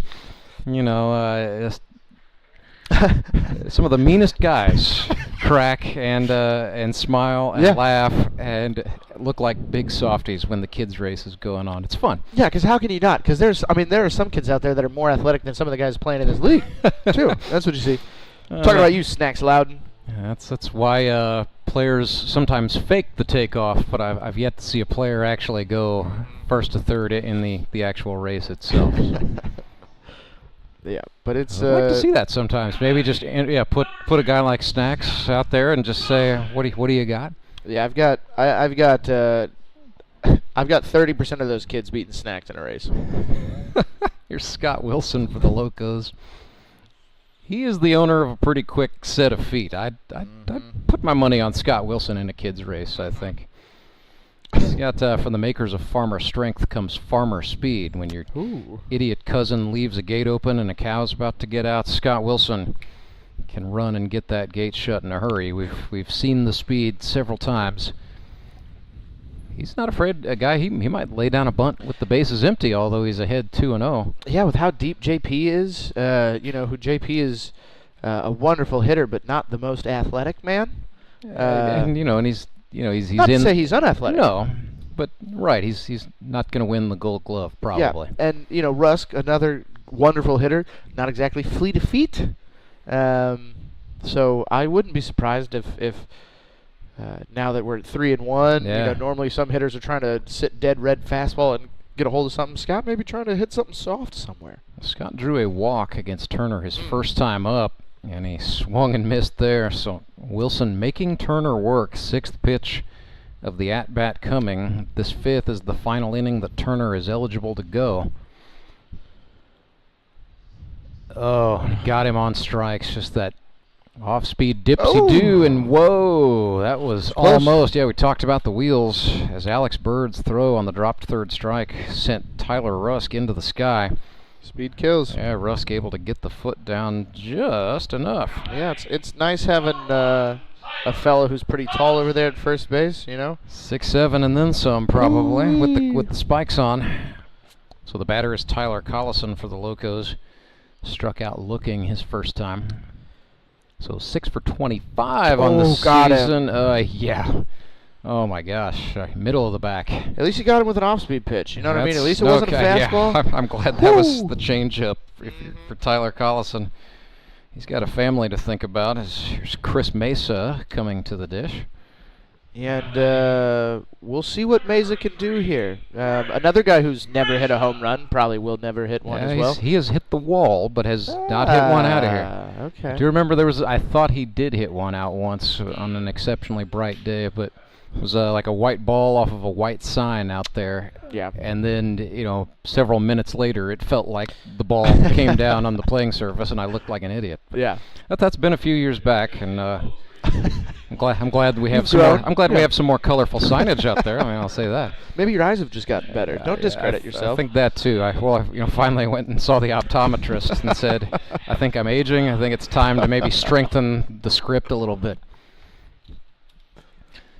1-0 to Chris Mesa, make it 2. Ooh, another guy with some good eyes. Another guy who's working on his vision here. Chris doesn't swing at a lot of bad stuff. No, he's a very knowledgeable guy of the game. He's a situationally good hitter.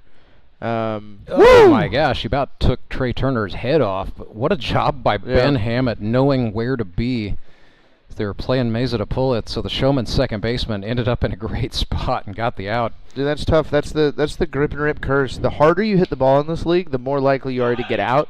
So if Chris would have hit that a little softer somewhere else, that ball's getting through, and they might be scoring a run there. Well, Trey Turner was cross-eyed, but he's back up off of the turf, so I take a healthy dose of rosin in his hand there, facing Tommy Berg, who is hitting for Zach Ralph. Oh. And when it's Tommy Berg, I get to remind people he's sponsored by Diamond W Land and Cattle. You want the beef, we got the beef. Well, moo to you too. Trey Turner. That was grade A stuff, wasn't it? Nothing in 2. Prime A. Ooh. Oh, it's a wild pitch. He's going to bring a run in. Look at and that. Will score. Karlson comes across. It is now 4-2, Showman. You put up 2, even though they aren't earned. You put up 2 on this figure that felt that we couldn't score runs off of potentially. And now this game takes a whole new shape because this is it for Trey. Oh, it buckled everybody. Everybody in the park, including the umpire, got buckled. Everybody's knees went there. And it's 2-2. Oh, my goodness. I think I saw a child fall over in the stands. Same pitch. Get him out of here. Slider. Down goes Berg. Well done, you might say. Trey Turner. 9 strikeouts. 4-2 is the score. Locos do scratch one across, taking advantage of a couple of miscues. It's a 2-run ball game headed to inning number 6. Back with more Grip and Rip baseball right after this. Acme Towing Company. That's too far away. Let Henry's do it. Nah, we're ready to close. Let Henry's do it. Henry's is ready to take your call right now. From compacts to semis, Henry is here to help 24/7. Save yourself the hassle and make us your first call. Henry's gets there fast, offering multiple locations to serve the Ozarks. When you're stuck on the side of the road, make the right call. Let Henry do it. Support local, give local. We hear it all the time, and when it comes to blood donation, there's an easy way to make sure your gift is being used in your community. Donors with Community Blood Center of the Ozarks provide every drop of blood, platelets, and convalescent plasma to patients in over 40 area hospitals. How do I know why that's important? Because my youngest daughter, Jocelina, is alive today thanks to local blood donors. Find out how you can help at cbco.org. Local donors, local patients. That's the Community Blood Center of the Ozarks difference.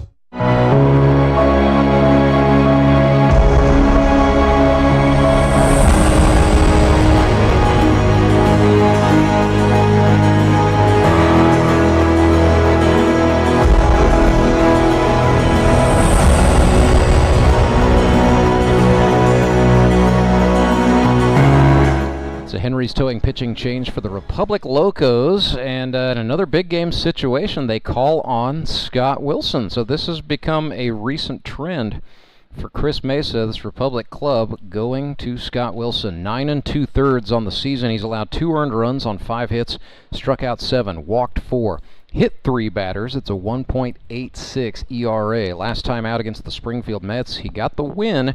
3 innings, including the 10th, giving up 2 earned runs on 3 hits, striking out 4, and he hit 2 batters. So a little bit of everything as they say at my old favorite Mexican restaurant. That was an entree that was served on 2 plates, believe it or not, Street. Ooh, So I love a 2-plate entree. If you were hungry, you go get a little bit of everything. That's kind of what Scott Wilson brings to the table here, but he is being called upon in a big game situation. And, we were not sure what the Locos would do, and Chris Meza kept it close to the chest as far as what the plan was, apart from, I'm starting Jon Bortz. That was literally all of the intel that I got today. Yeah, and it's interesting because Scott's just a left-handed Bortz. I mean, they're very similar. They come out of the same arm angle. You're seeing a lot of the same stuff from the other side of the plate now. So for those guys that are locked in on Bortz, it's a little easier to be locked in here because Scott approaches you a lot of the same way that Bortz does. We really haven't seen Wilson and Bortz back-to-back too much for the Locos. Nope. Usually when Scott has come in, it's been later in games. So nonetheless, here we go. He's got the ball in a big-time situation. 2-run ball game. Showmen have a 4-2 lead, looking to add to it. It'll be Tyler Rusk, Toby Yorks, Thomas McFarland. I think this is going to be one of the most. I think this is probably the most pivotal inning of the game. This is a turning point inning, no question. If the Showmen can get out of here 1, 2, 3, or as long as they get out of here without giving up a run, and they can keep this 4-2 going into facing an ABMA who, for what we saw last week, didn't have the stuff that we're used to seeing. Yeah, it's Locos have got to be thinking, we got to capitalize on ABMA as Rusk chops one foul. For the Showmen, they've got to be thinking, okay, it's not Jayson Rose yet for the Locos, so we need to pounce on whoever it's going to be, because I don't think a 4-2 lead is safe. No. Not in this league and not in this environment right here. No, and even because the Locos if the Locos can get another 0 on the board, that's a huge confidence boost because there's not anybody that the Showmen are going to bring out of that bullpen that's better than the guy we just put up 2 on. Yeah. So from here, it's now we got to capitalize. Ooh. Wilson attacks a 2-seamer inside on Tyler Rusk. It was a ball, so 2-1.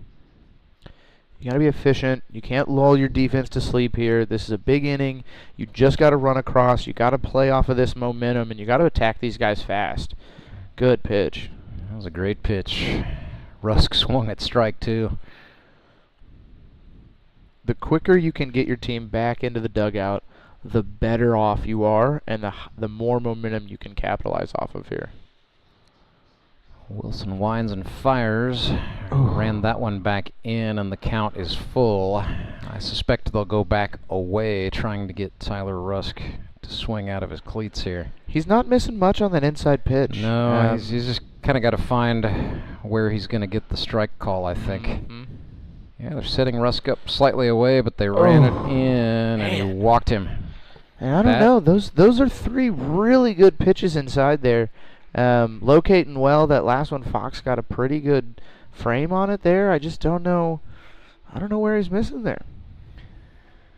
So Wilson would like to know, I'm sure, but he's got to contend with Toby Yorks batting right-handed. You got anything you want to say about that, Harrison? It's a sham. I don't know, man.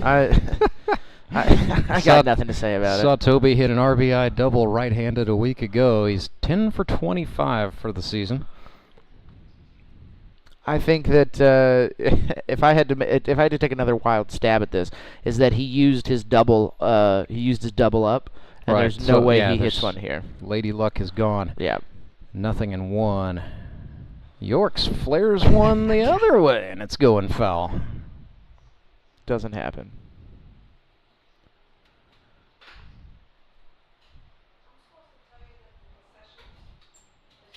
We'll see what he can do here. Toby hopping back in 0-2. So maybe choke up. Quick 0-2 here. Yeah. See if we can get a ground ball. They go off speed high. I mean, if I'm Scott, I'm trying to work low in the zone here. Yeah. I have two guys on the Showmen who probably don't run the best of everybody on the Showmen. I'm trying to get a ground ball here. I'm trying to get myself as close to being out of this inning as I can. And Yeah, ball just gets away from Jared No. Fox. Rusk takes off. He's going to slide in safely. Has too much air under the throw. So that's a big job by Tyler Rusk there, taking advantage of the passed ball and negating the force. It's just an unfortunate kick. He kind of lost it there for a second. He thought he corralled it, but it squirted away just a little farther than he thought. And, you know, it's just a tough play. That's a good jump by Rusk, seeing that ball down and kick away a little bit and moving up into scoring position. 2-2 pitch swung on, chopped to third. Ryan up with it, Gotta fires get rid of it. across to Greer. Nope. And they get the out for Yorks, but Tyler Rusk able to advance up on that throw. It's good base running by Rusk. He is being headsy on the paths Pulled here. up a little lame. He's holding on to his hamstring a little bit, so we'll see if he's Well, tweaked something a little he's bit. done a full split a couple of times in this game, making outs over there at first base. Power to him. Yeah, having a chat there with Hammett, and now here Wilson steps off, and Rusk. Hey man, you got to look alive over there, pal. I don't know what Wilson was going to do with that thing. There's nobody on the bag, but I like the idea. He gave Tyler Rusk a little Halloween scare there. Ooh. And they run one outside. Woof. That's scary. That's Yep. that's Fox putting a lot of trust in his backhand there. But you know, that's a Hall of Famer, so who am I to tell a Hall of Famer how to field his position? Well, as Jared brought up, he said, you know, when I broke in with the Yogis back in 2018, I was an outfielder because the team also had Brock Chaffin. Yeah. So Foxy has made it as a catcher. Actually credits Brock Chaffin had a minor injury that led to him going behind the plate, and thus second life as a catcher was born for Jared Fox. Yeah, I remember that Yogis team. What an awful green. Oh, I love the green. What's wrong God, with it you? was Chopper so to bad. Tommy Berg. Second baseman looks down brings the a run in, runner, though. but that does score one. It is 5-2 as they get the second out. I think green has to be a complementary color. I don't think it can be the main focus. When green is the focal point, I don't know. There's just something about it. I kind of dug the greens. I think, you know, if I have one gripe, it is that we have a team in black, a team in navy, a team in purple, a team in royal blue. It's a lot of dark hues. We need. I would like to either put the Mavericks back in baby blue, or maybe you put somebody in some greens or something brighter, something lighter. I like a baby blue, but as a guy who is starting to get a little more fuller figured, I want a darker. You want some pinstripes? Yeah. I want something that's gonna hide this belly. You know, I don't want to work out. I want to. You know, just ride. It's got to be on the clothing. Yeah. I want something that's gonna make it look like I weigh 5 pounds less. 1-1 to Justin Parker. Whoa. Yeah, he was thinking about hitting one out of here. Yeah, that's one where, you know, if Scott hangs a curveball, if Scott makes a mistake over the middle of the plate, even with 2 strikes, JP's not cutting down here. He's not getting cheated. Nope. He's getting every penny's worth of that entry fee. 1-2 inside, sends Justin bailing back. Did a good job selling that. Of course, hey, that's what he does professionally. He's a car salesman. I'd buy anything from that bicep man. I have bought a car from Justin Parker. Yeah? Very legitimately. All right. Very legitimately. It was good. I will say it was honestly one of the more enjoyable really big buying experiences I've ever had. Well, it's fantastic. Oof, that was filth from Scott Wilson. Gets Parker on strikes with a 2-seam heater. And big inning. Yeah, big inning, but a big run on the board for Branson. The Showmen lead this thing 5-2. We go to the bottom of the 6th of this playoff semifinal. Back with more right after this. I'm Nicole Cartmel with the Bank of Missouri. If you're in the market for a new home, you're probably spending a lot of time looking at real estate listings. But there's one main thing you need to do to narrow down your search. Get pre-qualified for a home loan. Mortgage loan officer Shannon Meissner is here. How does this help you to live well, bank well? Getting pre-qualified for a mortgage loan is definitely your first step. Pre-qualification allows you to determine early on how much money you can borrow to purchase a home in connection with your monthly budget. This way you know what homes to be watching the market for. We have lots of different loan options to fit everyone's unique needs. This way we can help you accomplish your homeownership dreams and goals. And the best part about pre-qualification is there's no cost. It's quick, easy, and it makes you a smart buyer. Thanks, Shannon. And of course, our mortgage loan officers like you are here to help you every step of the way. At the Bank of Missouri, we help you live well, bank well. The Bank of Missouri is an equal housing lender.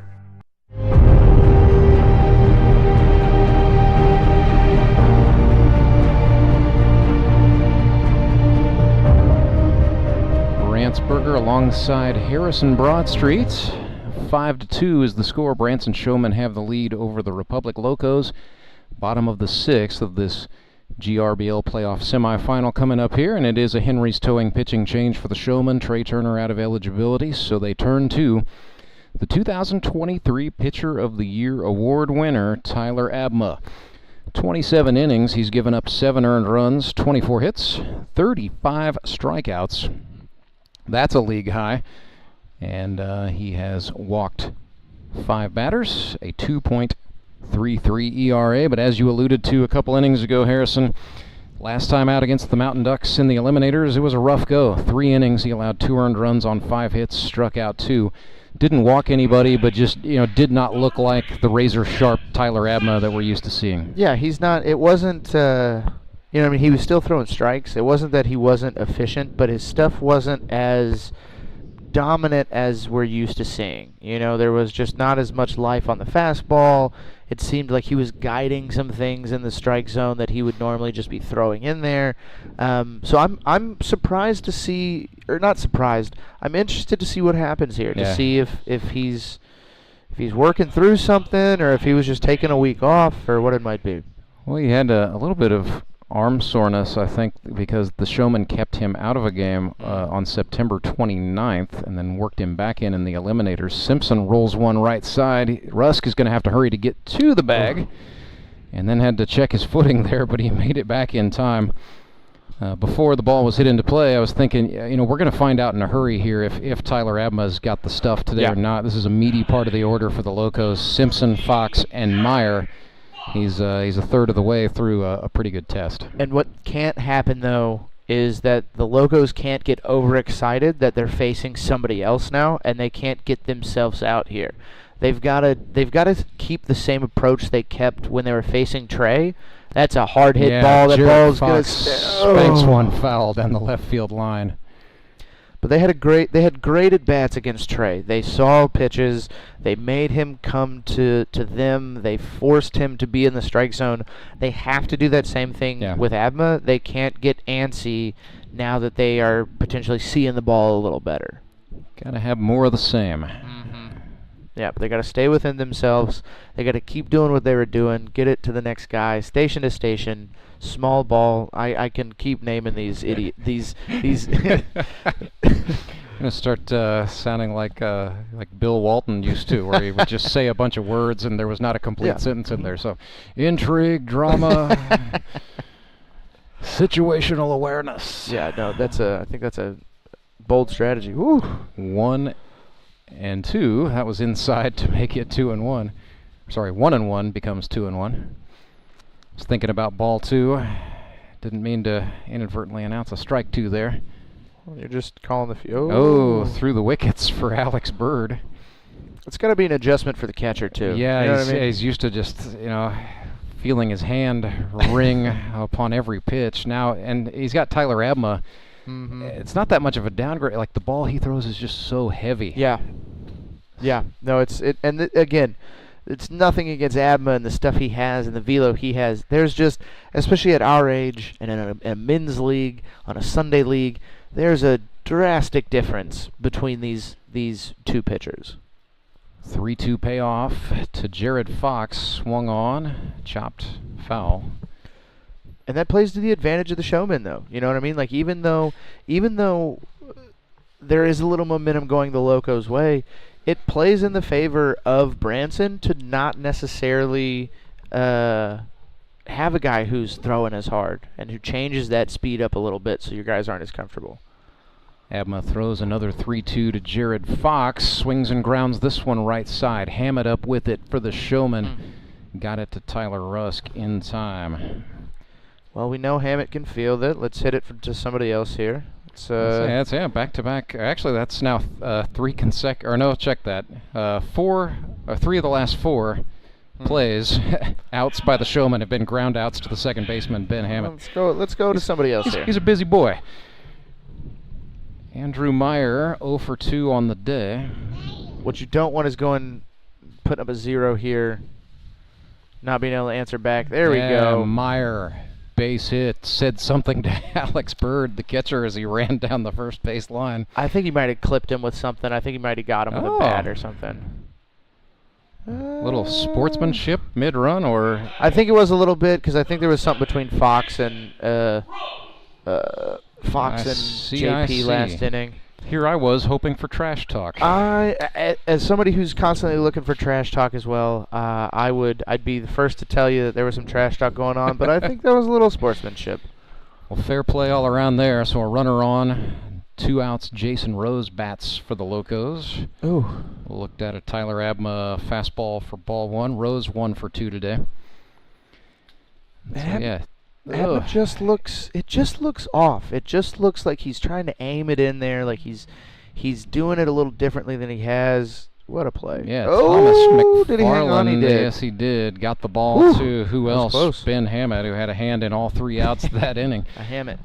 So Thomas McFarland got the fielder's choice to get Jayson Rose.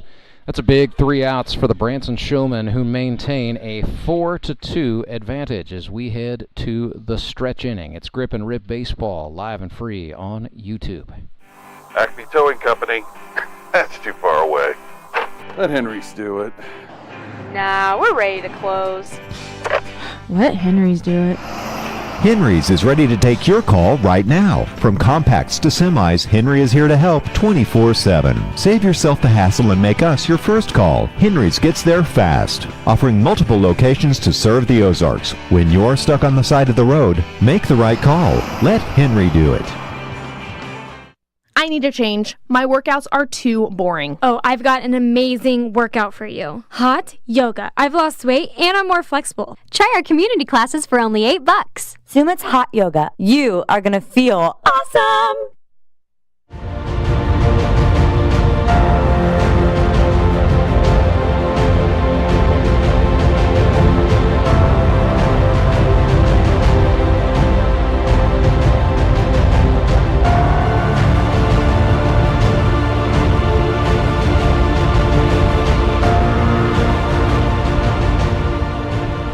Republic Locos going to stick with the left-hander. Scott Wilson will get another inning to eat.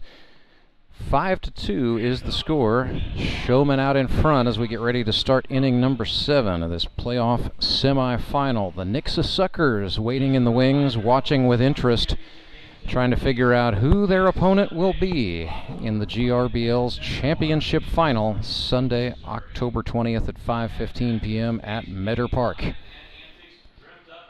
This is another one of those big innings. You know, we talked about it last inning, and it's going to be a constant theme for the Locos because they're, with every out, with every inning, with every closing minute, it's getting closer and closer to that panic time, and you want to stay away from that. So you want to get one up. You want to get another one here. You can't leave it to where we're trying to get all 3 in that bottom of the 9th. So yeah, not panic time, but only 9 outs left. So you've got to play some of your best, soundest, smartest, most strategic baseball right here, right now. Objective number 1, if you're the Locos, shut the door. Put the Showman down as quickly as you can right here. Bottom part of the order coming up, Hammett, Bird, and Leggett.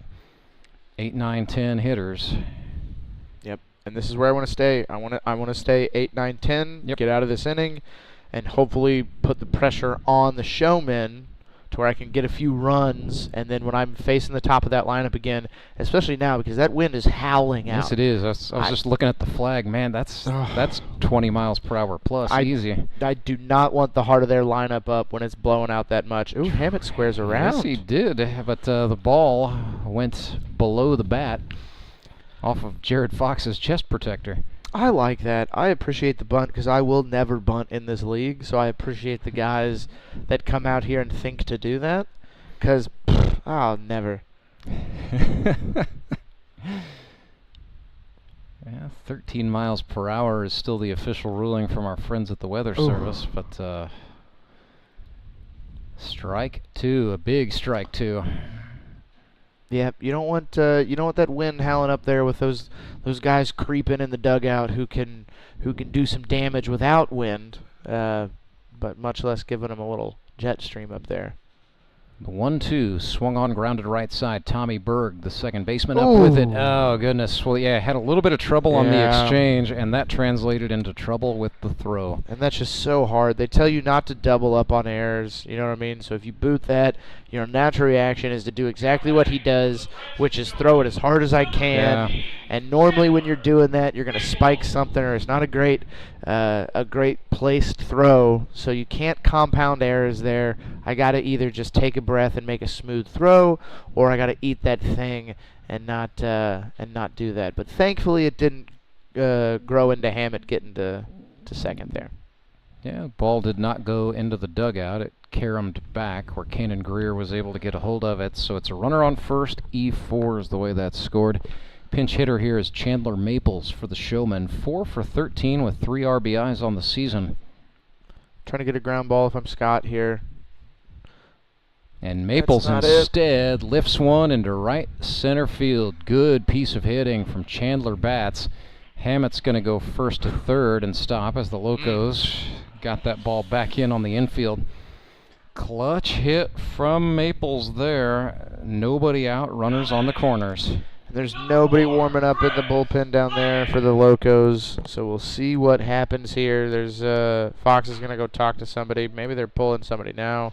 What I was looking at, Jayson Rose would be the next logical choice up, I think, but he's playing left field. Karlson is coming in. And now here. we've got a squad meeting as Chris Mesa's coming out of the dugout. There's nobody down in the bullpen. There hasn't been. If somebody's coming on, it's going to be a position player.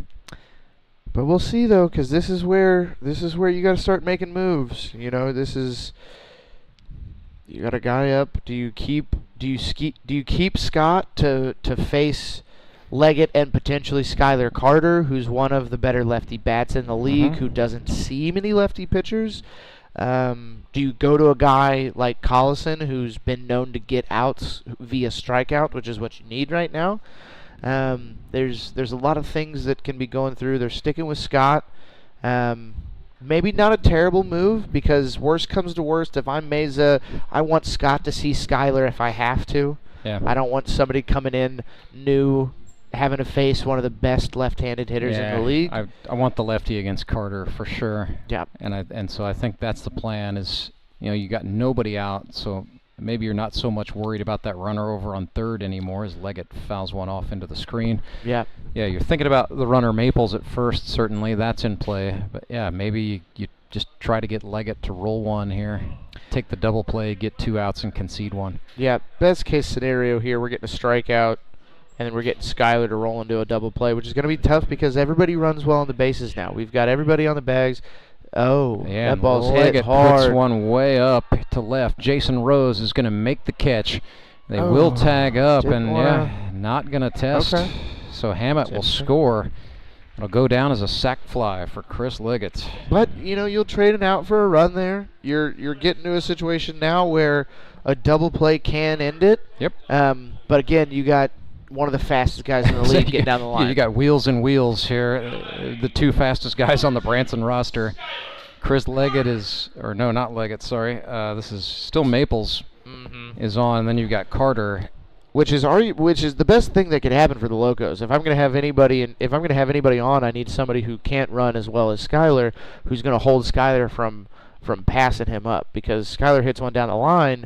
Maybe Skylar doesn't get to 3 because maybe Leggett or maybe Maples is still there at 3. Turn a triple down into a double if Carter gets a hold of one, perhaps. Yeah. 1-0 pitch, swung on, lifted in the air, left center field. There's a big gap there, but Jayson Rose is going to hang on. It was a very good play. He made that look easy, but that was anything but.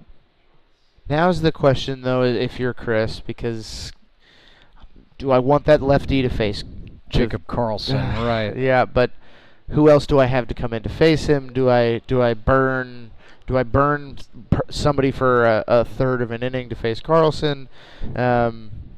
Scott's gotten 2 outs for you here. Stick with the hot hand. Hope it doesn't bite you. That's the plan as Jacob Karlson pulls one down the left field line. And it bit you hard. He may run for a while. Maples you got to get it coming in. around. Oh, no. Rose up with it. Yeah, Maples gets the go sign. Put it on him. Setting up a play at the plate. Oh. Yeah, he got tied up there.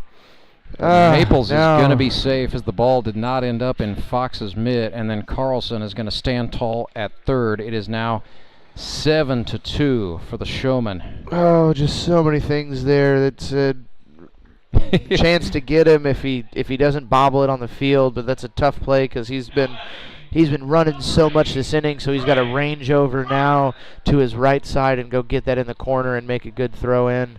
And then, oh man, that's so tough. That is absolutely the break the Branson Showmen needed on the flip side of things. They extend the run, or the lead rather, back out to 5 runs. And you got Trey Turner walking up here, who's 2 for 3 today. And they're sticking with Scott, and I don't know. I mean, right. There comes a point where it's like your hand may be forced a little bit, but the fact of the matter is they don't have anybody else who's readily available. No, but as that's Turner not. Pulls one back in the hole. It's short. It's and right under him. Yep. Karlson didn't find it, so Turner is safe at first, and Karlson is safe at home. It's now 8-2. And just like that, this game flips on its head a little bit here. He scored that an infield single, so that's another ribby for Turner, by the way. Not like he needed another.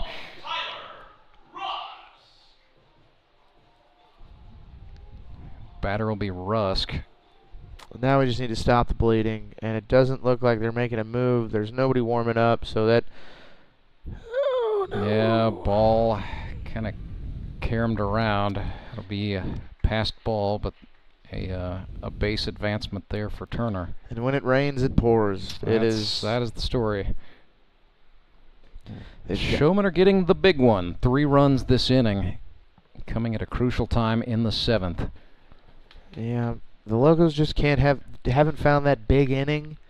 You know, they push one across and then one here, but they're not putting up those crooked numbers they need to get back in this game. Wilson ran that one in, evens Scott the is count. Not getting that call either. No, he's been trying, going inside to the righties. That was more over the plate, and Rusk pulled it badly foul.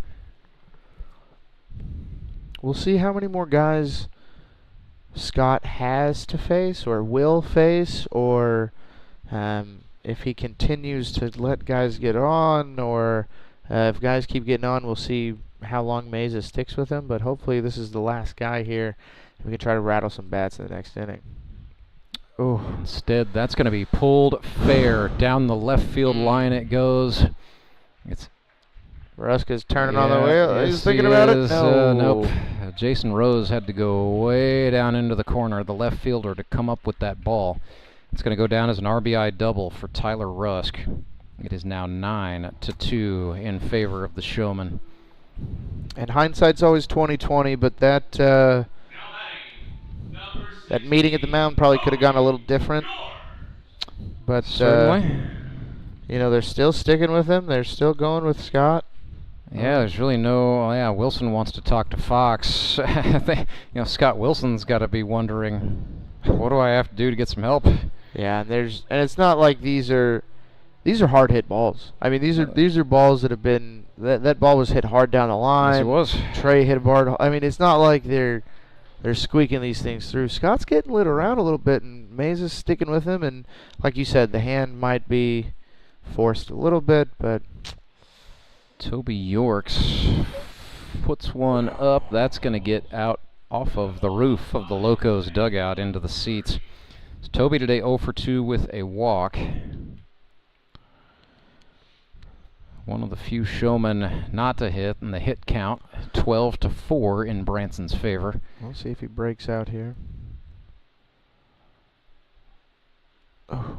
Yeah, he was swinging that one with bad intentions, but it is in the sky. Oh no, and that's going to get down. And that's just what you can't have. Yeah, and Raining, pouring, buckets. Rusk scores 10-2. It's a chance to get out of it, chance to go back in, and now, oh boy, now that weight feels so heavy. It's a very hard thought process to start thinking about, all right, 8 runs now.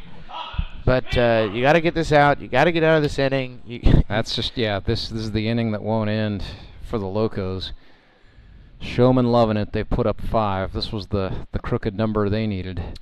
McFarland sends one right side. Nice job by Greer stabbing that, but it ends up for naught as a foul ball. But yeah, Cannon was trying to sell that as, hey, I got it. Let me go stand on the bag. Yeah, if you're Mesa, I mean, this has got to be Scott's last guy. I mean, I don't know how much longer you got to go to your pen. Because you're not making errors behind him. I mean, that's the first error we've made behind him, or that's the first error you make behind him. Other than that, he's getting hit around a little bit. You got to get somebody else in there. If nothing else, you got to get this final out. Ball and a strike to Thomas McFarland. Wilson comes home. Off speeder, dipped down, caught the bottom part of the zone for strike 2. Scott, good news is can probably just focus on the hitter here. Doesn't have to worry much about Toby. Oh, that one goes wild, and then it caroms off some concrete, so Yorks is going to advance. But yeah, you're spot on. You can't worry about Yorks at this juncture. You got to get McFarland. Got to get McFarland at the plate. Got to do it right here, right now. This is the guy you want. This is the guy you need. You can't. You cannot spend any time. You can't spend any more time in this inning. You've got to get out of here for the sake of your team morale. If there's any chance we claw back in this has to be the last guy we face. 2 balls, 2 strikes, 2 outs. Flip side of that, looking ahead a little bit, maybe. Back several weeks ago. It was right after the Nixa Suckers clinched the GRBL South Division. Talked to a couple of guys on the Branson Showmen who said, you know what, we can get the 3 spot in the playoffs. We can do well in the eliminator. Wouldn't it be great? Got him again. Yes, they did. Looking. Well, that's a big out for Scott Wilson to wiggle out of that inning. But 5 runs worth of damage. It's 10-2 Showmen. I'm talking to a couple of guys with the Showmen, as the playoff picture was coming together, they said, yeah, I would, we're not going to get the bye, so we know we have to go through the eliminators. It would be great to get a shot at the Nixa Suckers in the finals. And so for a couple of those guys, that scenario, looking pretty healthy here. But it's not over yet. It is the Sumit's Hot Yoga 7th inning stretch. At Sumit's Hot Yoga, you are going to feel awesome. Do you ever wake up and feel like you're already out of energy? I haven't felt that way since I started doing yoga. You do yoga? Every morning. Best change I've ever made. Try our community classes for only $8. Sumit's Hot Yoga. You are going to feel awesome. Support local, give local. We hear it all the time, and when it comes to blood donation, there's an easy way to make sure your gift is being used in your community. Donors with Community Blood Center of the Ozarks provide every drop of blood, platelets, and convalescent plasma to patients in over 40 area hospitals. How do I know why that's important? Because my youngest daughter, Jocelina, is alive today thanks to local blood donors. Find out how you can help at cbco.org. Local donors, local patients. That's the Community Blood Center of the Ozarks difference.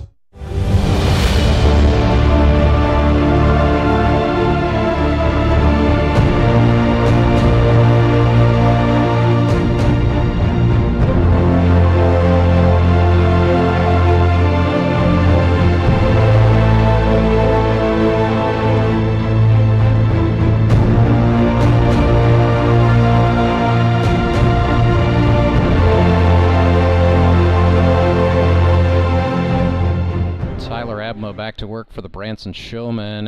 Got to be feeling pretty good now with an 8-run lead to protect 10-2.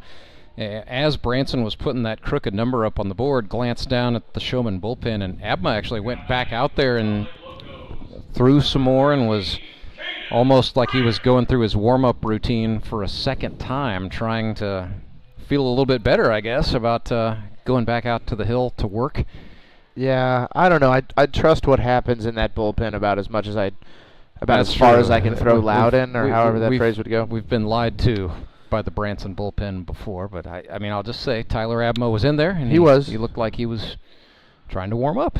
Yeah, and I think that it just goes back to that thing that there's something off. There's something not feeling right. There's something his mechanics off. He's not 100%, and the Locos, if they're going to have any chance to get back in this game, have got to put up a crooked number against Abma right now. I was going to say, forget about chipping away. I mean, you got a very limited time. We're in the bottom of the 7th, so. Yeah. Kanan Greer is the pinch hitter here. We saw him, well, he's been a defensive replacement first, so now he is going ahead and batting in David Rodriguez's place in the order. And, Abma tried to go off speed inside, but that's not going to fool Greer, who is 3 for 9 for the campaign with a couple of walks as well, so he sees the baseball pretty well. And like you said, this is, get rid of it. Yeah, McFarland did a nice job there. He likes to throw on the run sometimes, but that throw was right on the button, so hey, can't complain. Bring up Johnny Lee Ryan from Willard, Missouri, the J Train. Construction worker by trade. Got a hit in his very first at-bat back in August. Has a triple to his credit. Could use another one of those right now. Hey, go ahead and order one of those if you're the Locos. Woo, swung and missed at a Tyler Abma slider there, did Johnny Lee. And as you're saying, they're now, they've got 8 outs to get 8 runs. Well, Ryan was swinging big there, but that's in the air to center field, and that's where Skylar Carter was camping out and making the catch. Defensively speaking, this Branson outfield is awfully good with Karlson, Carter, and Leggett. Skylar Carter has had a pretty quiet day, apart from that catch. Yeah, I mean, he ended the game, or close to ending the game last week with a diving play out there. Not a whole lot hit. Not much out to the outfield when you start Trey Turner. There's not much being hit to dead center on a guy who's throwing 90 in this league. Here's Scott Wilson, who is 3 for 15. Swung there and missed. He's walked and struck out in this one. And that's the scary thing, too, is for the Branson Showmen, you've got a 70 to 80% Tyler Abma here, and you're still extreme. He's thrown 2 shutout innings. That was a 3 up, 3 down inning there with a strikeout in it. He's faced 1 above minimum. I mean, that says a lot for Tyler Abma. He's being a gamer right now, and he's probably a little bit frustrated, but Abma's also just pretty lighthearted guy who does not ever let any one moment get too serious. Well, yeah, and I just, when your team scores runs at the clip that the Branson Showmen do, you can draft Loudon as a pitcher because you can throw anybody out there on the mound. You could throw Toby out there. You could throw Loudon out there. It doesn't matter if you're gonna hit the ball around like they do. So to have these guys like Trey and Abma that can actually go out there and shove too, it's a potent combination. They will have to figure out something for the 9th. I mean, I just will say that as Tyler Abma can throw 1 more inning. Will it be Marcus Rader? Will it be Justin Loudon? Will it be Jacob Karlson himself? I don't know. Maybe we see Toby Yorks. Maybe see Will Banks. Maybe Toby. I don't know. It is a Henry's Towing pitching change for the Republic Locos. They will call on Tyler Karlson, and he did go out and take some warm-up throws prior to the start of this inning. So Karlson coming on for the 8th. Taking a look at his season stats, it was a great start. He had a 1.29 ERA prior to September 8th. Including a 9 up, 9 down, 3 strikeout performance against Moon City, and then he threw 2 scoreless innings against the Ozark Mountain Ducks. Then he had a rough go against the Branson Showmen on September 8th, and it has been uphill ever since for Karlson. 13 1/3 innings, 15 earned runs, 16 hits, 13 strikeouts, 9 walks, 4 hit batsmen. It's a 10.13 ERA. I've been saying this for a couple of weeks now, but I'll go ahead and say it again. If Karlson can return to form, if he can find that version of himself that he was when this GRBL season got going in August, he's going to be awfully good. And the player formerly known as Lil Murph, as we like to say, I think has plenty of future left in this league. It's just his second season. But where that ends up being, whether that's long-term on the pitcher's mound, long-term as a shortstop, or what he would like, I'm sure, is to be a long-term two-way player in this league. Of course. It's going to depend on how he does. And so, you look up at that scoreboard, yeah, it's 10-2. Maybe the Loco, maybe it's too insurmountable. So maybe if you're Karlson, you just treat this like a little bit of a live audition. Yeah. Trying to get, save what's been a rough season and get some momentum going for your 2025. Yeah, especially for Karlson. And Karlson, for that matter. Yeah. Hey, everybody. But I think Karlson, I think he's struggling with a little confidence after how he ended the year the previous year. There was he ran one in, and at the beginning of this year ran one in, hits a guy in an unfortunate way, and that lingers with you for a guy. We're out here, we're doing this for fun, so to have something like that happen, that stays in the back of your mind, and I think it's definitely evident with him on the mound, because he's not as aggressive as he was. He's still going to miss inside, but he's missing inside because he's babying those pitches when he tries to come in. He's 2-0 here to Justin Parker, Branson third baseman. And yeah, that guy he hit, Chris Leggett, would get up to bat this inning if somebody else from Branson can manage to get on base. So Justin Parker today, 0 for 3.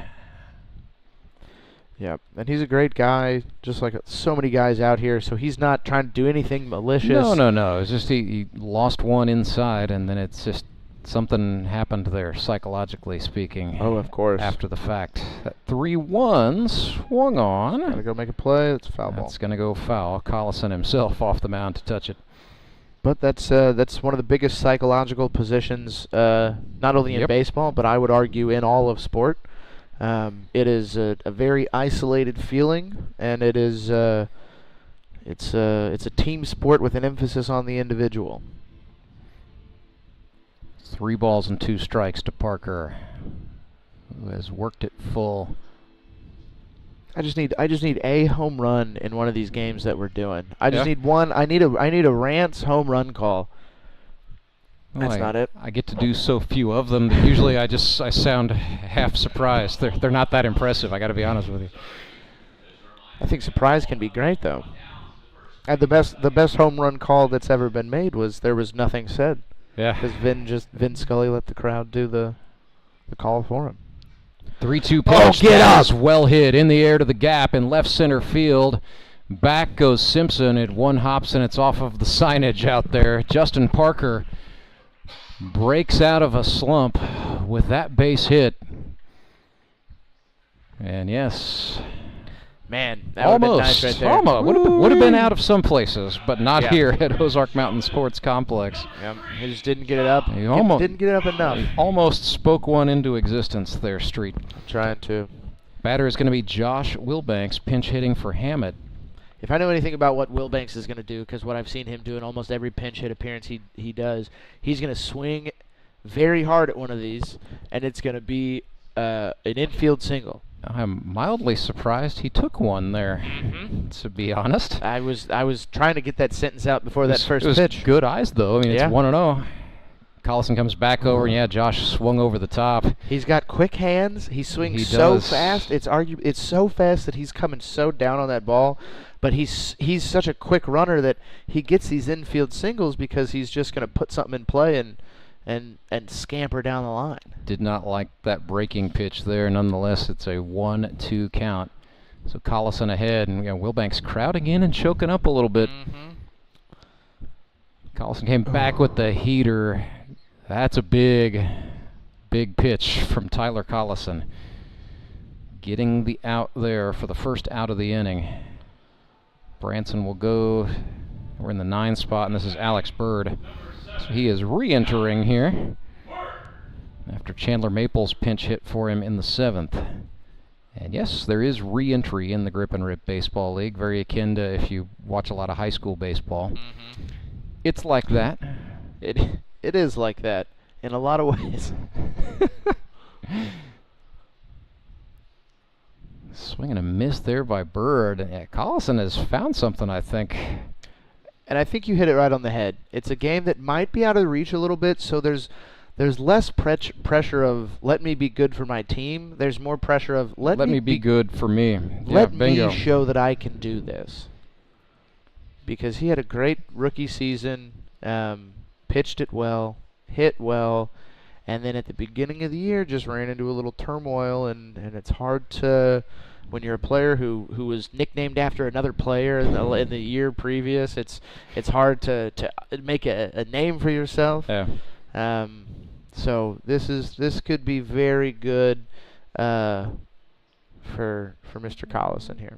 No, he had big aspirations for himself going in. I mean, Good pitch. If you zoom out for a second, it's like, maybe he's not the pitcher he wanted to be this season, but he's played a good shortstop. He's hit it pretty well, and the Locos won the GRBL North and are playing in a semifinal playoff game right now. Those are all pluses for Karlson. So, it is easy, I know, in such a psychological sport to just look back at a couple of bad times and let that be what defines the season. But he's had a lot of positives here in 2024 to look back on too. Alex pitch there. Bird fouls that one off. Yeah, it was a good idea, and Bird just lucky to get a piece and stay in the hunt, to be fair. And that's something that I talked a lot with about Ben Van Gorp this year. Yeah. Talked a lot about the difference between the process and the outcome, and being focused more on that process and how the things that we put into it are what matter, because that outcome's not always going to be what we want. We can hit the ball as hard as we can right at somebody and get out. You can make a great pitch and the umpire not give you a call. That was a slider for a strikeout there. Back-to-back Ks for Karlson. And he's looking good. He's looking confident. He's attacking guys. He had one that missed inside, but he wasn't afraid to go back in there. Well, here we go. Chris Leggett. Last time these guys faced each other, it ended in a puddle of blood. Karlson goes low and away and a block by Jared Fox, but that's going to carry him and allow Justin Parker to take third base on the wild pitch. And I get, given the history, you go low and away there. Yeah. Yeah, I think this is gonna be Karlson's white whale. This is his moment here. Mm-hmm. I think this is a big moment for Karlson as a player in this grip and rip. And you can see Meza coming out here to check on him. Hey, are you all right? Is this something that you're going to be able to handle? He's also just trying to lighten the mood, I think, too. Yeah. If you're Chris Leggett, it's a can't-lose situation unless you get beaned again. Well, and if you're Leggett, that's still in the back of your mind, too. That's true. Because everybody loves to get on base, but getting hit with the ball is not fun. Not in the face. And it's not something that he wants to have again. And that's something that Karlson needs to realize, that Leggett's a little uncomfortable, too, here. So I need to go at him and attack him, get this final out, and get this proverbial monkey off my back of I can pitch again in this league. It's 2-1. Both of the balls Karlson has thrown have been misses outside. And a decent amount outside at that. And same result there. Looked like same pitch. I would be willing to bet he does not sniff the inside here. It's one of those, maybe one of those unintentional intentionals. Let's see what the Locos do. 3-1. They do go over the plate. Look it's at a that. hot He shot got it. liner right at the shortstop. Put that to bed, Karlson. Arturo Liendo. And that's big if you're Tyler Karlson for a lot of reasons. It's a big game for the Branson Showmen. They lead 10-2. They go to the bottom of the 8th. This GRBL semifinal. A trip to the championship hangs in the balance. Back right after this. Acme Towing Company. That's too far away. Let Henry's do it. Nah, we're ready to close. Let Henry's do it. Henry's is ready to take your call right now. From compacts to semis, Henry is here to help 24/7. Save yourself the hassle and make us your first call. Henry's gets there fast, offering multiple locations to serve the Ozarks. When you're stuck on the side of the road, make the right call. Let Henry do it. Support local, give local. We hear it all the time, and when it comes to blood donation, there's an easy way to make sure your gift is being used in your community. Donors with Community Blood Center of the Ozarks provide every drop of blood, platelets, and convalescent plasma to patients in over 40 area hospitals. How do I know why that's important? Because my youngest daughter, Jocelina, is alive today thanks to local blood donors. Find out how you can help at cbco.org. Local donors, local patients. That's the Community Blood Center of the Ozarks difference.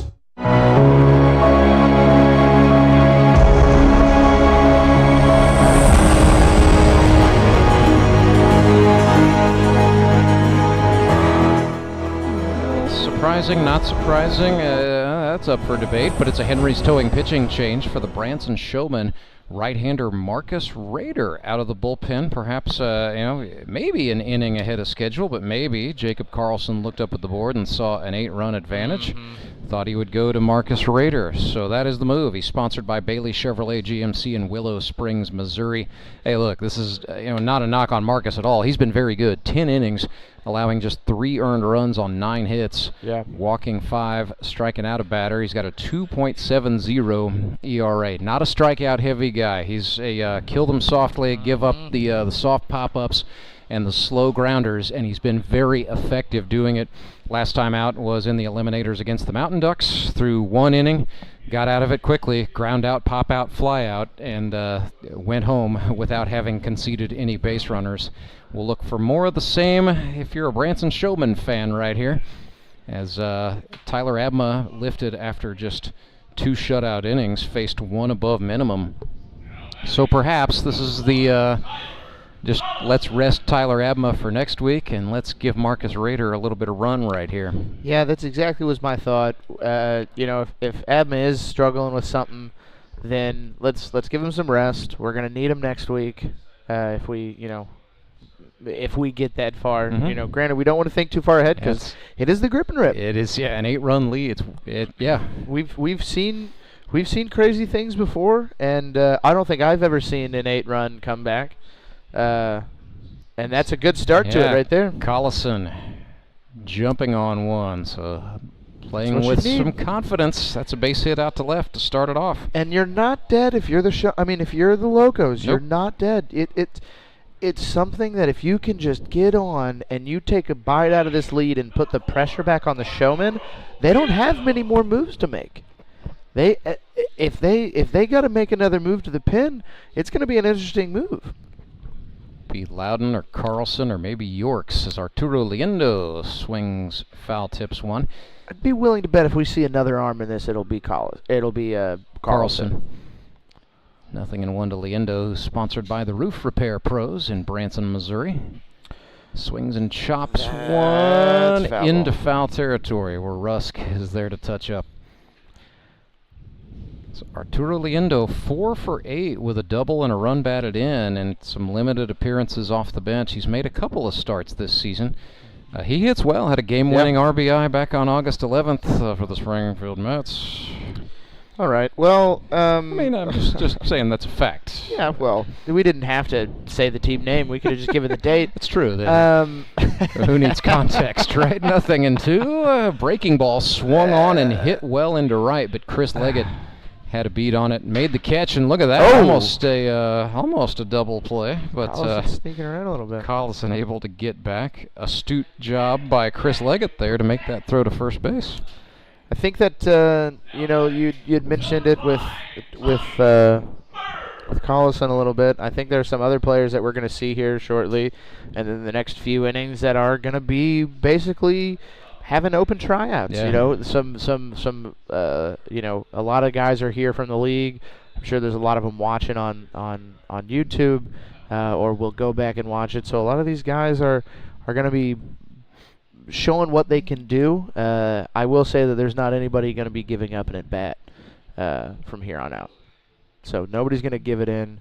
We aren't going to see any white flags. No. That is the great thing about this league, is that these guys are going to fight, even maybe sometimes delusionally, till the end. 2-0 to Tommy Berg. Swinging and a miss there. Berg from Reed Spring, Missouri. Sponsored by Diamond W Land and Cattle in Lebanon. You want the beef? Come and get the beef. That's a great. Did you come up with that, or is I that did their not. actual No, logo? Tommy gave that to me. You Said, want the beef. This is what you got to say. I said, I will say that with honor every time, sir. Okay. 2 balls, 2 strikes. Marcus Rader. 2 rookies going at it here. You think he's going to hook up a deal with the beef in the concession stands? There's got to be something there, right? I would. Get some discounted. Get some brisket or something. I mean, let's go big. Go big or go home. Brisket Sunday. Brisket Championship Sunday. Or just Where's Tony? Is Tony listening? No way, Tony's listening. I'd love to have like a Kansas City strip ready to go after the game. I had a steak last night. It was great. Didn't do anything for the win. And that is a walk issued to Tommy Berg. Nobody knows it's a walk. Karlson didn't know. Yeah, it was weird. I think the board was reading wrong. That was part of it. So Tommy Berg said, okay, you want me to walk? Sure, I'll walk. Oh, Loudon might be making his way down to that bottom of the dugout. Yeah, he's maybe getting ready-ish. Trent Simpson stands in as the hardy part of the Locos order. You're where you want to be with the Locos. Yeah, I mean, this is where you want to be in this lineup against the guy that you want to face, arguably the most plus matchup you'll have today. Oh, maybe you're not going to make up 8 runs with 1 swing from Trent Simpson, but you can get something here. No, it's a big opportunity. This is a very big opportunity with only 1 out. If you could put up if you could put up a 4 spot here, this becomes a manageable game. Raider looks back and checks the runner. Now comes home. Simpson pulls it, and it's right at Tyler Rusk. Thought about it, didn't do it. Yes, he did. Thought about the double play. Instead, he's just going to take the second out, stepping on the bag unassisted. I think he was surprised he fielded it. He looked a little surprised there. That was a bit of a look what I found in the glove thing from Tyler Rusk. Because he's a good enough fielder to know if he gets that clean, he's going 2 with that. I think that was an early Christmas present for Rusk there. And the Showmen are just getting the breaks here. Well, here's Jared Fox with 2 men in scoring position. Oh, well, hold on. Okay, now they're running for... Okay. They're going to pinch run. So this is Jon Bortz running for Karlson. Tyler Karlson, who's the pitcher. So they just waited until he got to 2 outs to run for him. Man, all right. I get it. It's a strategy. Karlson's a smart base runner. He knows baseball. You want a better baseball. If it's for the sake of time. It's a wild pitch. Here comes Bortz coming home, and he is safe. Well, now Chris looks like the best manager on the face of the planet because he swapped they just him out. scratched a run across there on the wild one. So 10-3. Now you just dial up that touchdown play, right? Hey, don't look now. But I think in Canadian baseball, if you hit a home run in the bottom of the 8th with 2 outs, it's more. Seems like something they would do. Our fun but backward neighbors to the north. It's outside and it's 2-0. He's such a wonderful human. Jared Fox, you mean? Yeah. I have no qualms with Canada. He is Canada's greatest export, my friend. I don't know, Ryan Gosling. Or not Ryan Gosling. William Shatner? Well, that's not who I was thinking of. No. Not who comes to mind when I think of handsome Canadian man. Well, Captain Kirk had his time. It was just a long time ago. Yeah, Reynolds. That was the Ryan I was thinking Ryan of. Reynolds, I see. 2-1 to the native of Weyburn, Saskatchewan. I'm putting Fox up against Ryan Reynolds as well. Measuring stick's pretty tall there. Yeah. 3 balls and a strike. 2 outs on the board. Sweeper grounded to the shortstop. Thomas McFarland fires to Rusk right on the button. Tough break. A rally killer. Locos get 1, but they still trail 10-3 as we head to the 9th inning. It is Grip and Rip Baseball, live and free all day on YouTube. We will bring you the 9th inning commercial free right after this. Acme Towing Company. That's too far away. Let Henry's do it. Nah, we're ready to close. Let Henry's do it. Henry's is ready to take your call right now. From compacts to semis, Henry is here to help 24/7. Save yourself the hassle and make us your first call. Henry's gets there fast, offering multiple locations to serve the Ozarks. When you're stuck on the side of the road, make the right call. Let Henry do it. I'm William Beadle of Tolbert Beadle. Why would you call anyone else after a car accident? Tolbert Beadle has been right here in Missouri for decades. We know the local courts, and we know how to fight. You don't pay us a penny unless we win money for you. And we're not satisfied until we secure the largest settlement possible. With millions of dollars recovered, you know who to call. Tolbert Beadle, when you need justice.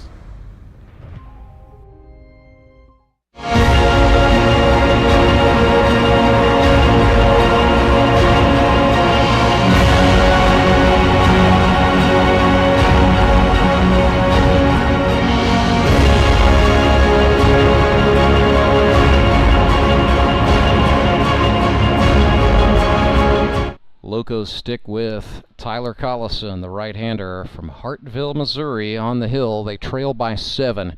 So the mission for Karlson is to get outs here, to do it quickly, grab some momentum, and then for the Locos to do some Hail Mary hitting before this one is all over. Branson Showmen starting maybe to think about Sunday, October 20th, and the Howard Bell Trophy final and all that that represents. Yep, and it's not going to be easy for Karlson. You're facing the top of the lineup, the heart of the lineup. You're facing some bad dudes coming up here. So you gotta.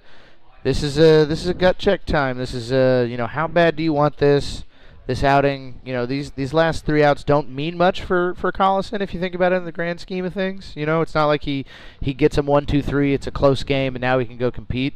But this is a moral victory. Mm-hmm. He's got to keep it close. He's got to get his guys back in there to give them that open chance to get back into this game. So Skylar Carter will lead this thing off. 2016 MVP award winner with Grip and Rip Green. That crazy season when the teams were just named after colors. He's since gone on to be inducted into the GRBL Hall of Fame. Has won 1, 2, 3 championships. Gunning for number 4. He's just a constant competitor, man. I mean, Skylar Carter is he's just a freak athlete. It doesn't make sense how he moves the way he does. He's a fantastic football player. The guy gets out there and runs some crazy routes. He loves to be active. He loves to run around, and it shows when he's in center field. I mean, you have Karlson and Leggett, and who get bumped out of playing center because they'd be center fielders on just about any other team in the league, but anywhere else, but not the Branson Showmen. Yeah, not with Skylar Carter. Nope, and that just shows you the level at which he plays at. Swings and flares this one. Ooh, gonna be tough. Johnny Lee Ryan maybe needed a couple more steps, but one hop, that's over the wall and into foul territory. So it'll be 2-2 when we come back. Karlson's got a new piece. If you're building a center fielder, if you're building a leadoff guy, it's going to look like Skylar Carter. Yeah. It's going to be a guy who hits lefty, throws righty, who's got great speed and contact. And this is going to be tough. He's going to be there. Yeah, Carter and that's legged that one out, and then he takes off. He stumbles, even with almost doing a cartwheel. He goes in and slides headlong into second base. So calamity avoided, and Carter stands tall, safe, and in scoring position for the Showman. Yeah, because that right there, that's an out to the vast majority of the league. But yet he puts pressure on you. He forces you to make a play. You get rid of it too soon. And then he's on second. He's on for Jacob Karlson, who is 4 for 4 on the day. My goodness. Couple of RBIs. Had an RBI double in the 7th. Yep, and this is where if you're the Locos, you got to batten down the hatches. You got to get out here. You got to finish this game. You got to finish this game strong. Yeah. This is a morale victory here that we're looking for at the end. you can't also. And if you're trying to play spoiler, you can't let the Showmen get any more momentum going into next weekend. I was going to say, Nixa Suckers are hoping that the Locos at least achieve some sort of Pyrrhic victory here. Yep. As Jacob Karlson swung over the top of strike one, counts back even 1-1. So Jacob now 11 hits on the season, 7 runs batted in. Just another fine season in a storied career. 3 hopper to the shortstop Liendo, and it's not there. No throw. It's tough. You can't have that. Yeah, it's an E6 boot. I think that's some good scoring from Zach Still there. He's still dialed in and on top of things here in the 9th. Batter is going to be Trey Turner. 3 ribbies in this game. 17 of them on the season. He's got 3 hits. Oh, ball on the field. Where did that come from? Oh, oh my gosh, kid throwing back a foul ball, I think. Hey, Something. you know what? That's the Rodriguez family again. Knowing baseball, knowing that it's getting a little out of hand. Let me toss the ball on here. We need to break up some momentum here. That's a good. Hey, the Rodriguez family knows ball. Check out the big brain on Fabrizio. That's fantastic. Should have happened probably in the 7th inning or something. That might have been the time, but that's okay. So Karlson looks back at the runner on second and sends one outside to Turner, ball 1. So Trey now 14 hits on the season. This is the last guy I want to face right now. This is a guy. This is a guy who could mess around and take away the record that Spitz just got. Somehow get 3 more hits before the day's done, right? Does championship game not count? It does count. Well, and so that's dangling sort of in the background of all the other storylines we've got going into championship. Because he gets another one here. Oh no, that's Liendo's got it. They're going to take what a smart play. Force. Yes, indeed. Throw it to first. Oh yeah, no. Oh and then no. Turner didn't run. He never left the circle. What happened there? I don't know, but he's conceding it out. I think so. He looks to be fine. Is he just upset with himself that he grounded to the shortstop? Maybe. Somebody tell him that happens sometimes in baseball, and you still run, right? Yeah, I don't know what. I'm not sure what happened there. Maybe he's trying to get out of here. 6-5-3 double play. Yeah, maybe a little unconventional. Look, his quads could squish me in a heart. He can do whatever he wants to down there. No shade. Whatever he wants to. If you're listening back to this, Rance was the one who questioned your. I did. Trey Turner is a Burger Sport Agency's athlete. I'll send him a fruit basket at Christmas, and we'll be on good terms. All right, I like that. Rusk. That thing shot up there. That's oh gosh, what a break. Yes, indeed. That is fair. And Rusk is going for it. Oh, look at that. Karlson scores. Rusk T-Rusk. has 2 hustled doubles on the day. Look at that. I mean, that's just a terrible break if you're Karlson, because that lip right there rarely makes that play. I think that lip has made that play once or twice this year. Yeah, that's the unluckiest thing I've seen all day, and we're in the 9th inning of the 2nd game. I've seen a lot of bad luck at this juncture. Yeah. That was not good. Nonetheless, Tyler Rusk will take the base hit, I'm sure of it. And he's on for Toby Yorks, hitting left-handed against the righty Karlson. Ball goes through the wickets. Throw him out. Fox. I tell you what, Tyler Rusk running well, and he's been having to run. I'd hope so. When you have legs that are longer than half the people in the league. Just take 6 strides and what are you doing? Made it, yeah. You should be running all the time. If Skyler had legs like that, the guy would have played pro. That's another crazy thing to think about. If some of these guys just had little different frames, just built a little differently, where they would have progressed potentially. A few inches taller, 20 pounds heavier. Yeah, like if Skyler Carter has Rusk's body, that guy's playing. We're talking about him playing in the World Series right now. Whoa, an 0-2 ran way in on Toby Yorks.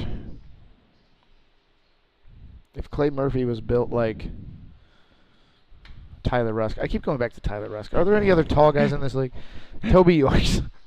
Lots of guys are deceptively tall as Yorks pulls one, but it's right at the second baseman, Tommy Bird. Too hard. Hit it too hard. Yeah, right at somebody. That's the old thing. You hit it hard, sometimes it just goes right at a man.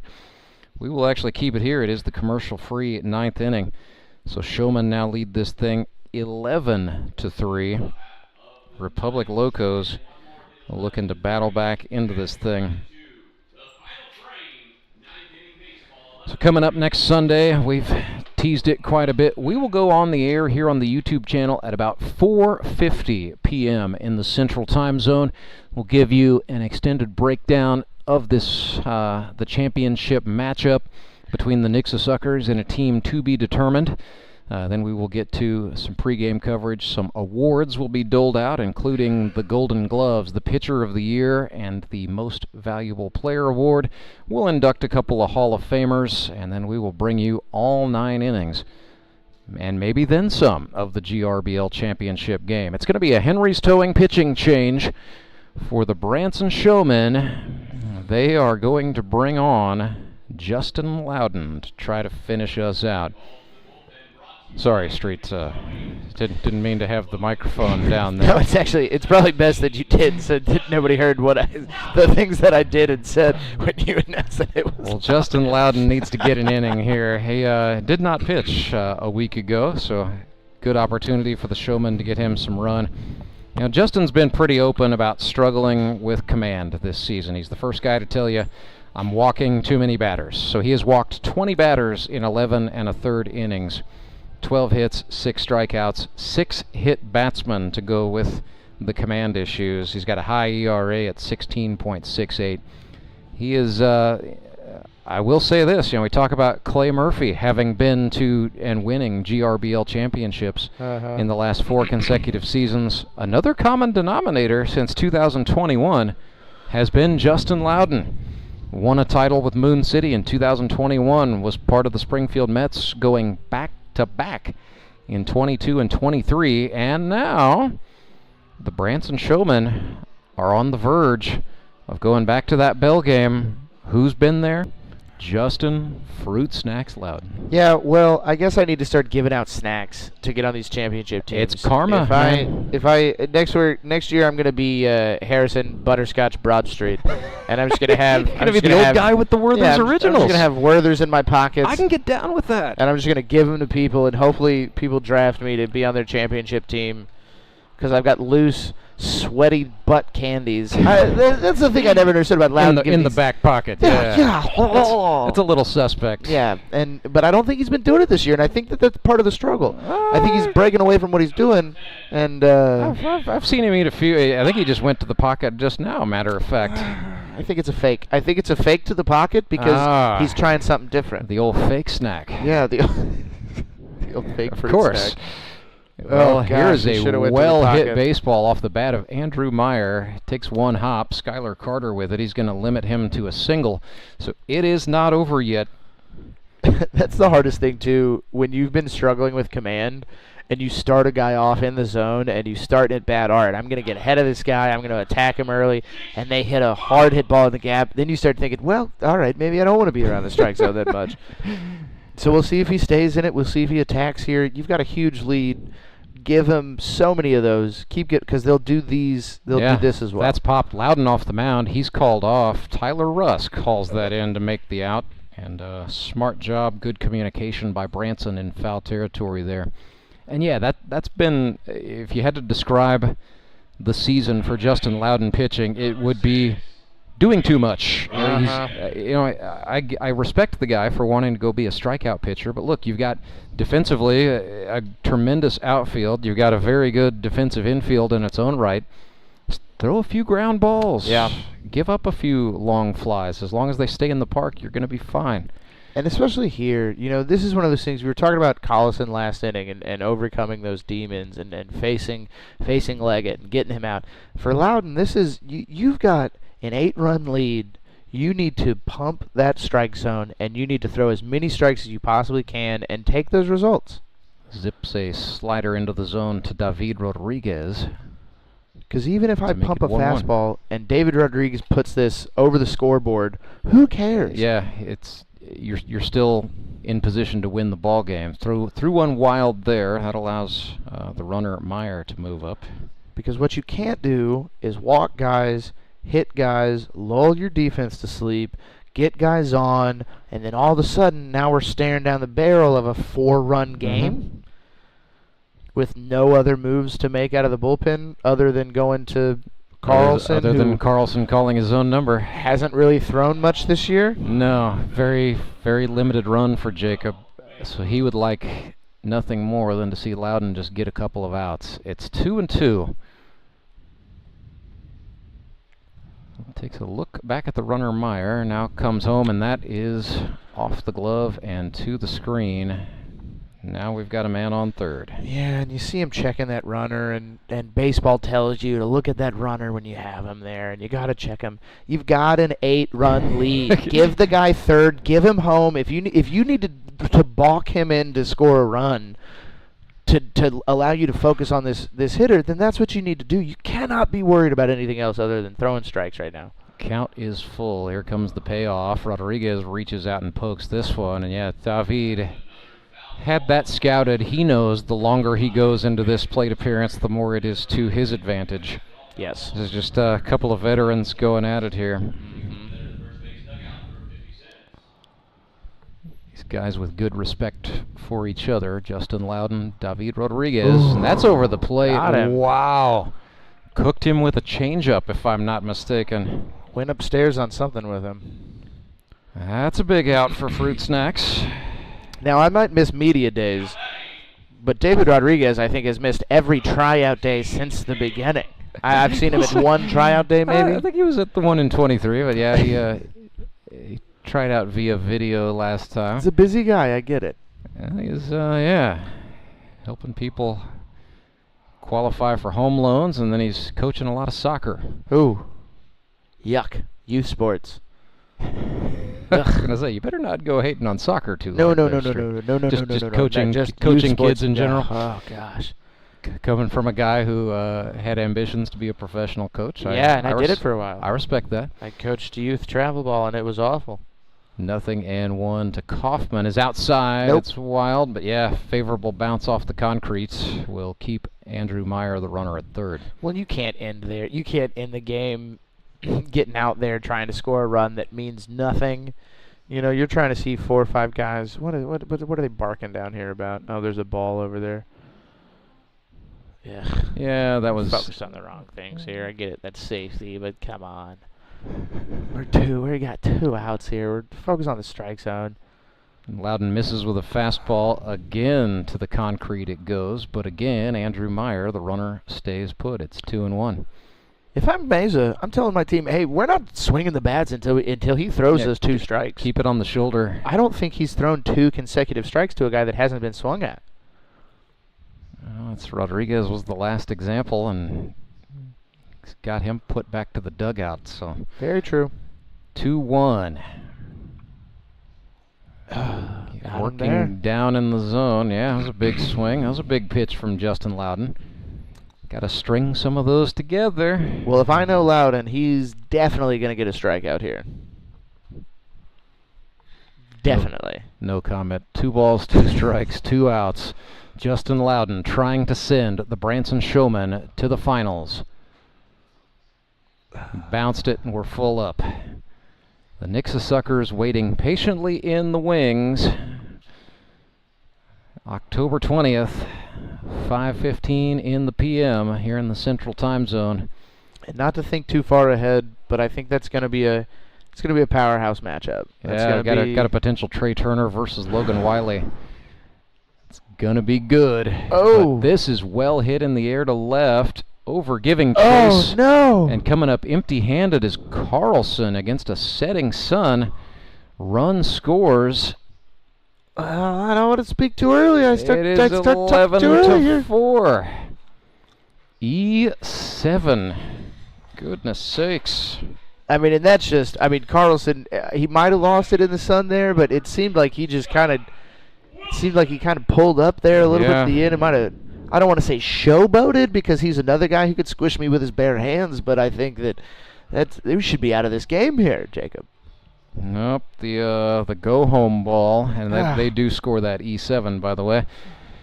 Instead, Justin Loudon gets to contend with left-hander Scott Wilson walking up and just trying to extend this game for the Locos.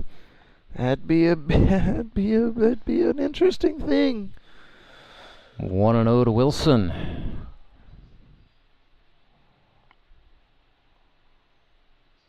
Swing and a miss there evens the count. So say this, Justin has been working down, down, down, but for his strikeout pitch to David Rodriguez. They go down and away, and Wilson swings and misses. And you can't help him out. A guy who's been struggling with locating, getting in the strike zone. You can't swing at pitches that are out of the zone. You got to be more disciplined than that, especially when we're trying to score 7 runs here. So the Branson Showmen, Justin Loudon, on the verge of going back to the bell game for a 4th consecutive time. Oh, he thought he got it. Yes, he did. Tried to show him up. That's what you get. Yeah.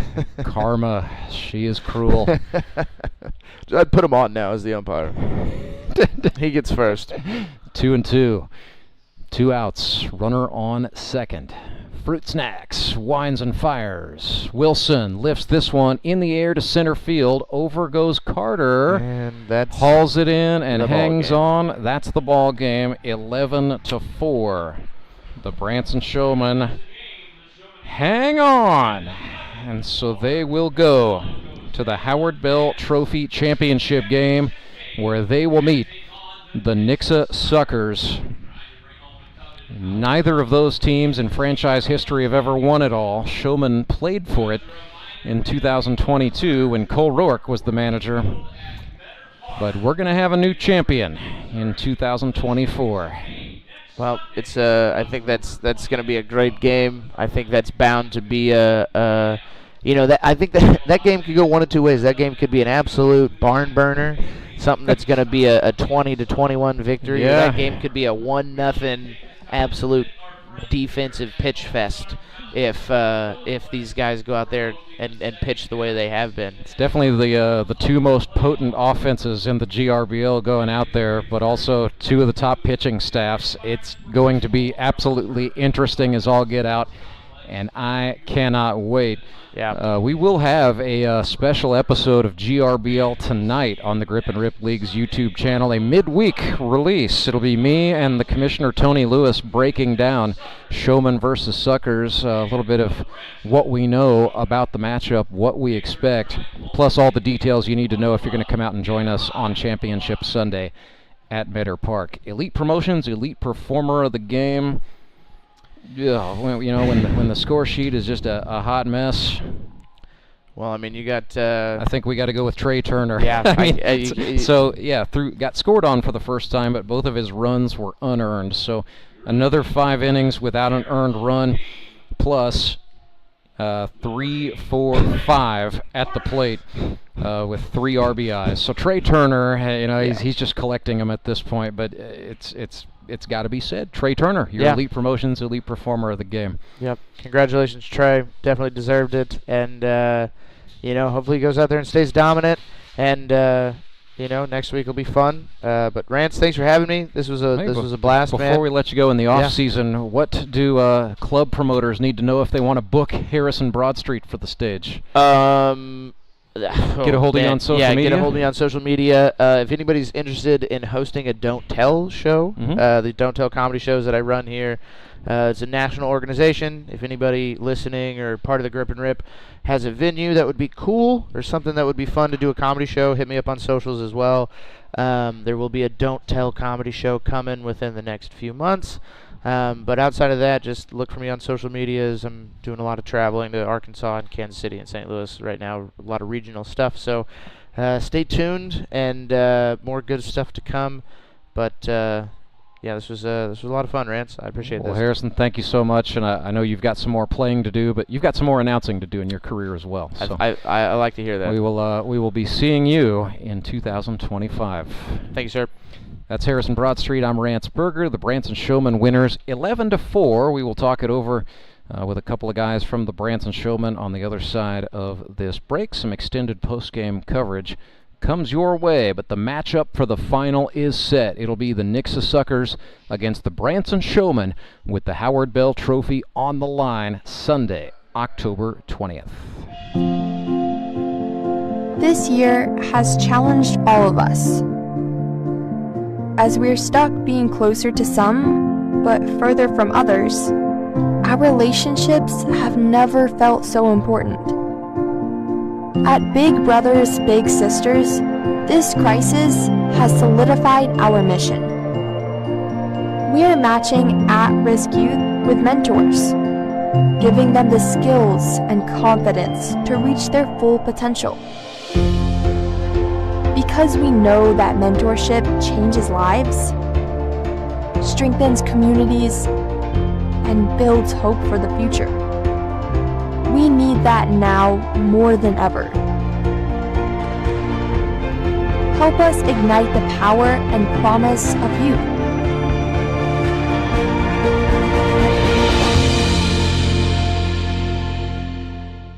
Do you ever wake up and feel like you're already out of energy? I haven't felt that way since I started doing yoga. You do yoga? Every morning. Best change I've ever made. Try our community classes for only $8. Sumit's hot yoga. You are going to feel awesome. Support local, give local. We hear it all the time, and when it comes to blood donation, there's an easy way to make sure your gift is being used in your community. Donors with Community Blood Center of the Ozarks provide every drop of blood, platelets, and convalescent plasma to patients in over 40 area hospitals. How do I know why that's important? Because my youngest daughter, Jocelina, is alive today thanks to local blood donors. Find out how you can help at cbco.org. Local donors, local patients. That's the Community Blood Center of the Ozarks difference.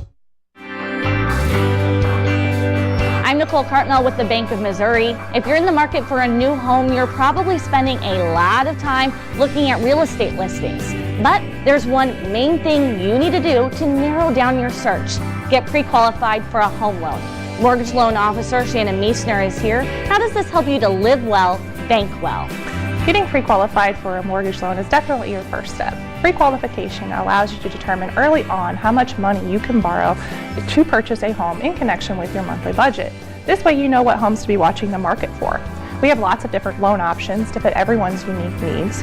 This way we can help you accomplish your homeownership dreams and goals. And the best part about pre-qualification is there's no cost. It's quick, easy, and it makes you a smart buyer.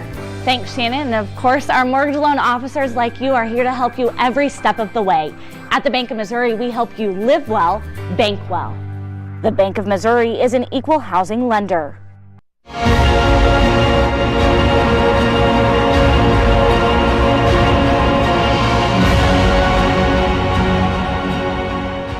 Burger back with you live at Ozark Mountain Sports Complex, where the Branson Showmen are winners 11-4. Your final score, they defeat the Republic Locos and advance from the playoff semifinals to the GRBL's Howard Bell Trophy Championship game. Sunday, October 20th, they will take on the Nixa Suckers. We welcome in Jacob Karlson and Justin Loudon. And Jacob, let's start with that.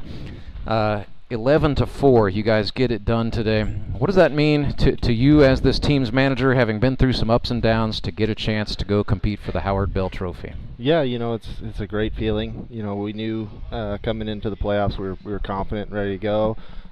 We've been hitting the ball very well. Pitching's been really good. So excited to get another shot at the Suckers. So Justin Loudon, I know the Nixa Suckers have been on your radar for a little while. Let's go back a little journey through history here. 2021, you win a championship as a member of the Moon City Mavericks. Then you landed on the Springfield Metropolitans in back-to-back seasons, winning 2 more bells under the tutelage of now Hall of Famer Brock Chaffin. So you look back through history, and we made so much of Clay Murphy and the run he has, but for the last 3 seasons, the common denominator in the championships has been Justin Loudon. What does it mean to you to have the chance to compete for the Bell for a 4th time? To go back for the 4th time, consecutive 4th time, is just, it's crazy. But, thanks to Jake for drafting me again. And Jacob and I actually won our first one in 21 with the Moon City Mavericks. He was the center fielder. And, the joke is, actually it's not a joke, Murphy went 4 in a row. And Spitz has never been there, so one streak in today and one ended another way. So, but I look forward to it. The Suckers had us the first 2 times we played them, but everybody knows it's hard to beat a team 3 times in a row. So I'll ask that of both of you guys. Right, I know your meetings with the Suckers have been points of frustration certainly this season, but as it fell, you knew that if you were going to have a shot at the Suckers in the playoffs, it was going to be in the championship. So what is the significance there of having those cards fall in such a way that you get one more shot at the Fish. Yeah, and it's you know, it's fitting. It's the championship. You know, we felt like you know, they're a good team. They come to each week. They bring it. They can hit top to bottom. They got the pitching to go with it. So you know, but every we kind of know what they are. They kind of know what we are. So it should be a good matchup for the championship. So it'll be a good one. As long as Trey Turner shows up and does his thing, you know. We'll visit with Trey here in a second, but Jacob wanted to talk about just you know, your offensive output today. You know, this is a Locos team that, you know, you knew you were going to get a few surprises thrown in. Jon Bortz threw 5 pretty good innings today, but how big was it for you guys to go hang up that crooked number in the 7th to put that 5 spot on the board and really put it away right there? Yeah, you know, it's huge. I think it was 5-2 at that point, so just to get a little cushion, a little breathing room, you know, and that kind of comes with it too. As soon as we started putting on, you know, 1 or 2, we kind of relaxed a little bit more, and I felt like we hit the ball well. So. What is it about hitting with this team that makes it seem contagious? It's like, you know, 1 falls in, and then all of a sudden here come 3 more hits. Yeah, I mean, it is contagious, you know, when you get that big hit to open up the inning. You know, we were getting guys on early in the inning, allowing and then moving them and doing good things. So, you know, I think that big inning started. Leggett. Yeah, well, Maples got a hit too. Yeah, Chandler Maples singled. Someone got on ahead of him. There was Hammett reached on an error, then Maples had the single, and then you had the Leggett sac fly. Yep. And then here came, you know, Karlson, Turner, Rusk. It was just you know, balls flying all over the outfield and runs going on the board. Yeah, it was just stringing them together, and we got a lot of guys that can run too, so that helps. I made the joke earlier in the dugout. We were coming up and Leggett was leading off, and I was like, you know, it's crazy. We have 3 leadoff guys, and then you get Trey Turner.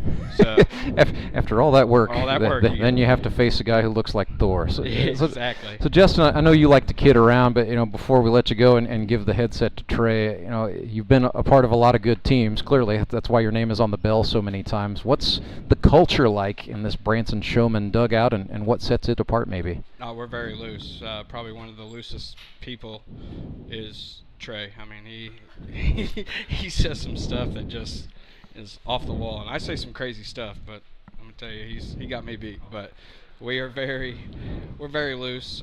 We all know what we could do through the lineup, how we can hit, how our pitchers can pitch, and defense is there. All you gotta do is throw strikes and let them do the work. All right, Snacks. Well, good one out there. Let's I'll see you on Sunday. Let's give the headset to Turner. Yes, Justin Loudon will be back for a 4th consecutive Howard Bell Trophy Championship game. So Jacob Karlson clearly knew what he was doing when he took Justin Loudon in the draft. Well, Trey Turner, let's see. Good news for you. The 2 runs you gave up today are both unearned, so ERA stays spotless for you. I ate crow today, as you said last week. Well, no, not 5 shutty, but I mean, I didn't have the. I had more in the gas tank, but 3 starts in a row. First time doing that since high school. My body hurts. I was going to say, yeah. Welcome to being old. You're a starter now, but yeah, let's talk about that. It has been a while. Does that change the way you mentally get ready for game day? No, I mean, it's just fill the zone up, attack hitters. I had a coach growing up that drilled it in my head that you're just playing the 1927 Yankees every single time you step on the field. So every time I see someone step in the box, it's the best hitter on the planet, and it's just I'm going to go attack them. I'm going to go be myself, and luckily that's good enough. So, what does that do for you guys defensively? You know, when Trey is going out there mowing, 8 strikeouts today, by the way. We all, Broadstreet and I kind of grasping at straws for more analysis as he collected strikeout after strikeout. We're saying, well, this is dangerous because it could get the fielders on their heels, but. You guys got to be loving it. You always got to be ready to, it's exciting watching him throw the ball. So, he's always got that strikeout mentality, and it's very probable that that's what's going to end up happening. But you still have to be ready for anything they're going to put in play. So, and we had some great defense behind him too. Leggett threw Absolutely. a guy out at third, and McFarland made a nice play up the middle. So the defense is clicking behind him too. I think the big thing is when you're filling up the zone as a pitcher, it's regardless of if it's a pitcher duel and there's no one getting on, there's a lot of ground balls, strikeouts, stuff like that. But like, I do know from experience from being an outfielder in college, when there was a pitcher that was pounding the zone, I always had to be ready. Now, it's the opposite. If I got a pitcher that's not throwing strikes a whole lot, and I've been there, trust me, the defense will finally get a ball, but they're on their heels because you're not filling up the zone. You're not giving them a chance to be ready. Yeah. So I think even just throwing over the plate with a little bit of intent keeps the defense behind me very ready to, hey, if someone gets a swing on it and someone puts a bat on it, I have to be ready. So I wanted to ask one more question here about pitching psychology, because it's one of those things that happens only in the grip and rip. But for the last 2 weeks, we've seen you go out there for the 5th inning, and it's you're getting ready to pitch right as the kids' race is ending. So get to see your adorable daughter go across home plate, and we see you go from this guy who looks like he goes to Ace Hardware and gets a bag of nails for breakfast, and then all of a sudden we see you very suddenly snap into dad mode, and it's the most adorable thing I think I saw on the diamond all day. What is that experience like for you? You're going out there, you're pitching, and you've got a shove, and then all of a sudden you've got this moment of levity where your daughter's running across home plate. I mean, now the goal was to be in the big leagues, throwing for a big league team, and then seeing my daughter in the stands and having her watch that and experience that. But it was the best decision I ever made, was walking away from the game because my wife was pregnant. I could not have made a better decision in my life. So, I mean, I'm out here competing. I'm just having fun. My wife has been gracious enough to let me do this on Sundays. Yeah. But, I mean, just being in the moment for the kids. I love my daughter. I love my son. So just seeing her come out there with that smile, like, the game can wait. If I need to, I'll run with her. And then it's not hard for me to switch my mentality to get back on the mound and throw a strike. So it's just, I walk up to the plate and she's screaming, "Go Daddy, go Daddy." I mean, it's heartwarming. But, I've said it a couple times on the broadcast. I'm just here to have fun, and if I can hear my daughter scream my name and run around the bases, I mean, that's a plus. It's a lot of fun, man. It's a beautiful thing, and it's a lot of fun to watch. How that affects players, but competitors got to compete, so that's fun to watch too. So, shifting things to a more serious focus, you got the Nixa Suckers next Sunday night, 5:15 p.m. First pitch. Are we going to go ahead and name a starter, Jacob Karlson, and why is it Trey Turner?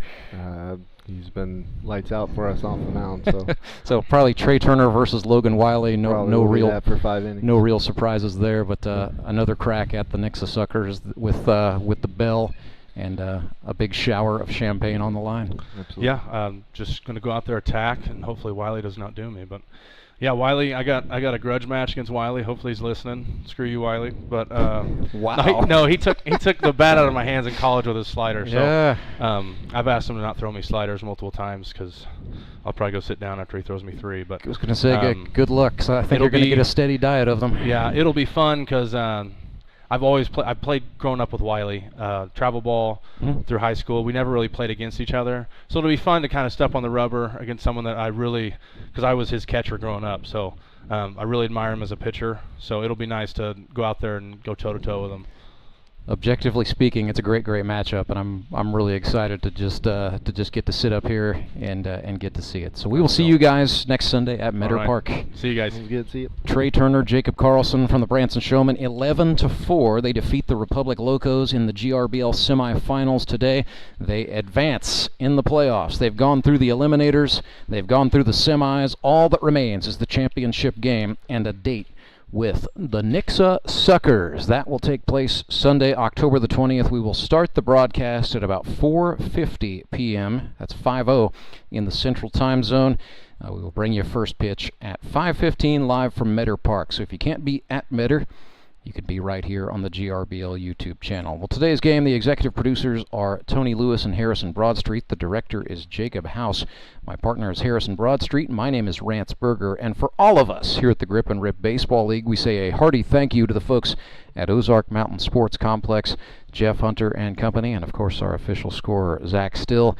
They have been tremendous hosts. We've got one game left. We're going to go back to Meadow Park to finish out the 2024 regular season. Until then, Good night from Ozark, Missouri.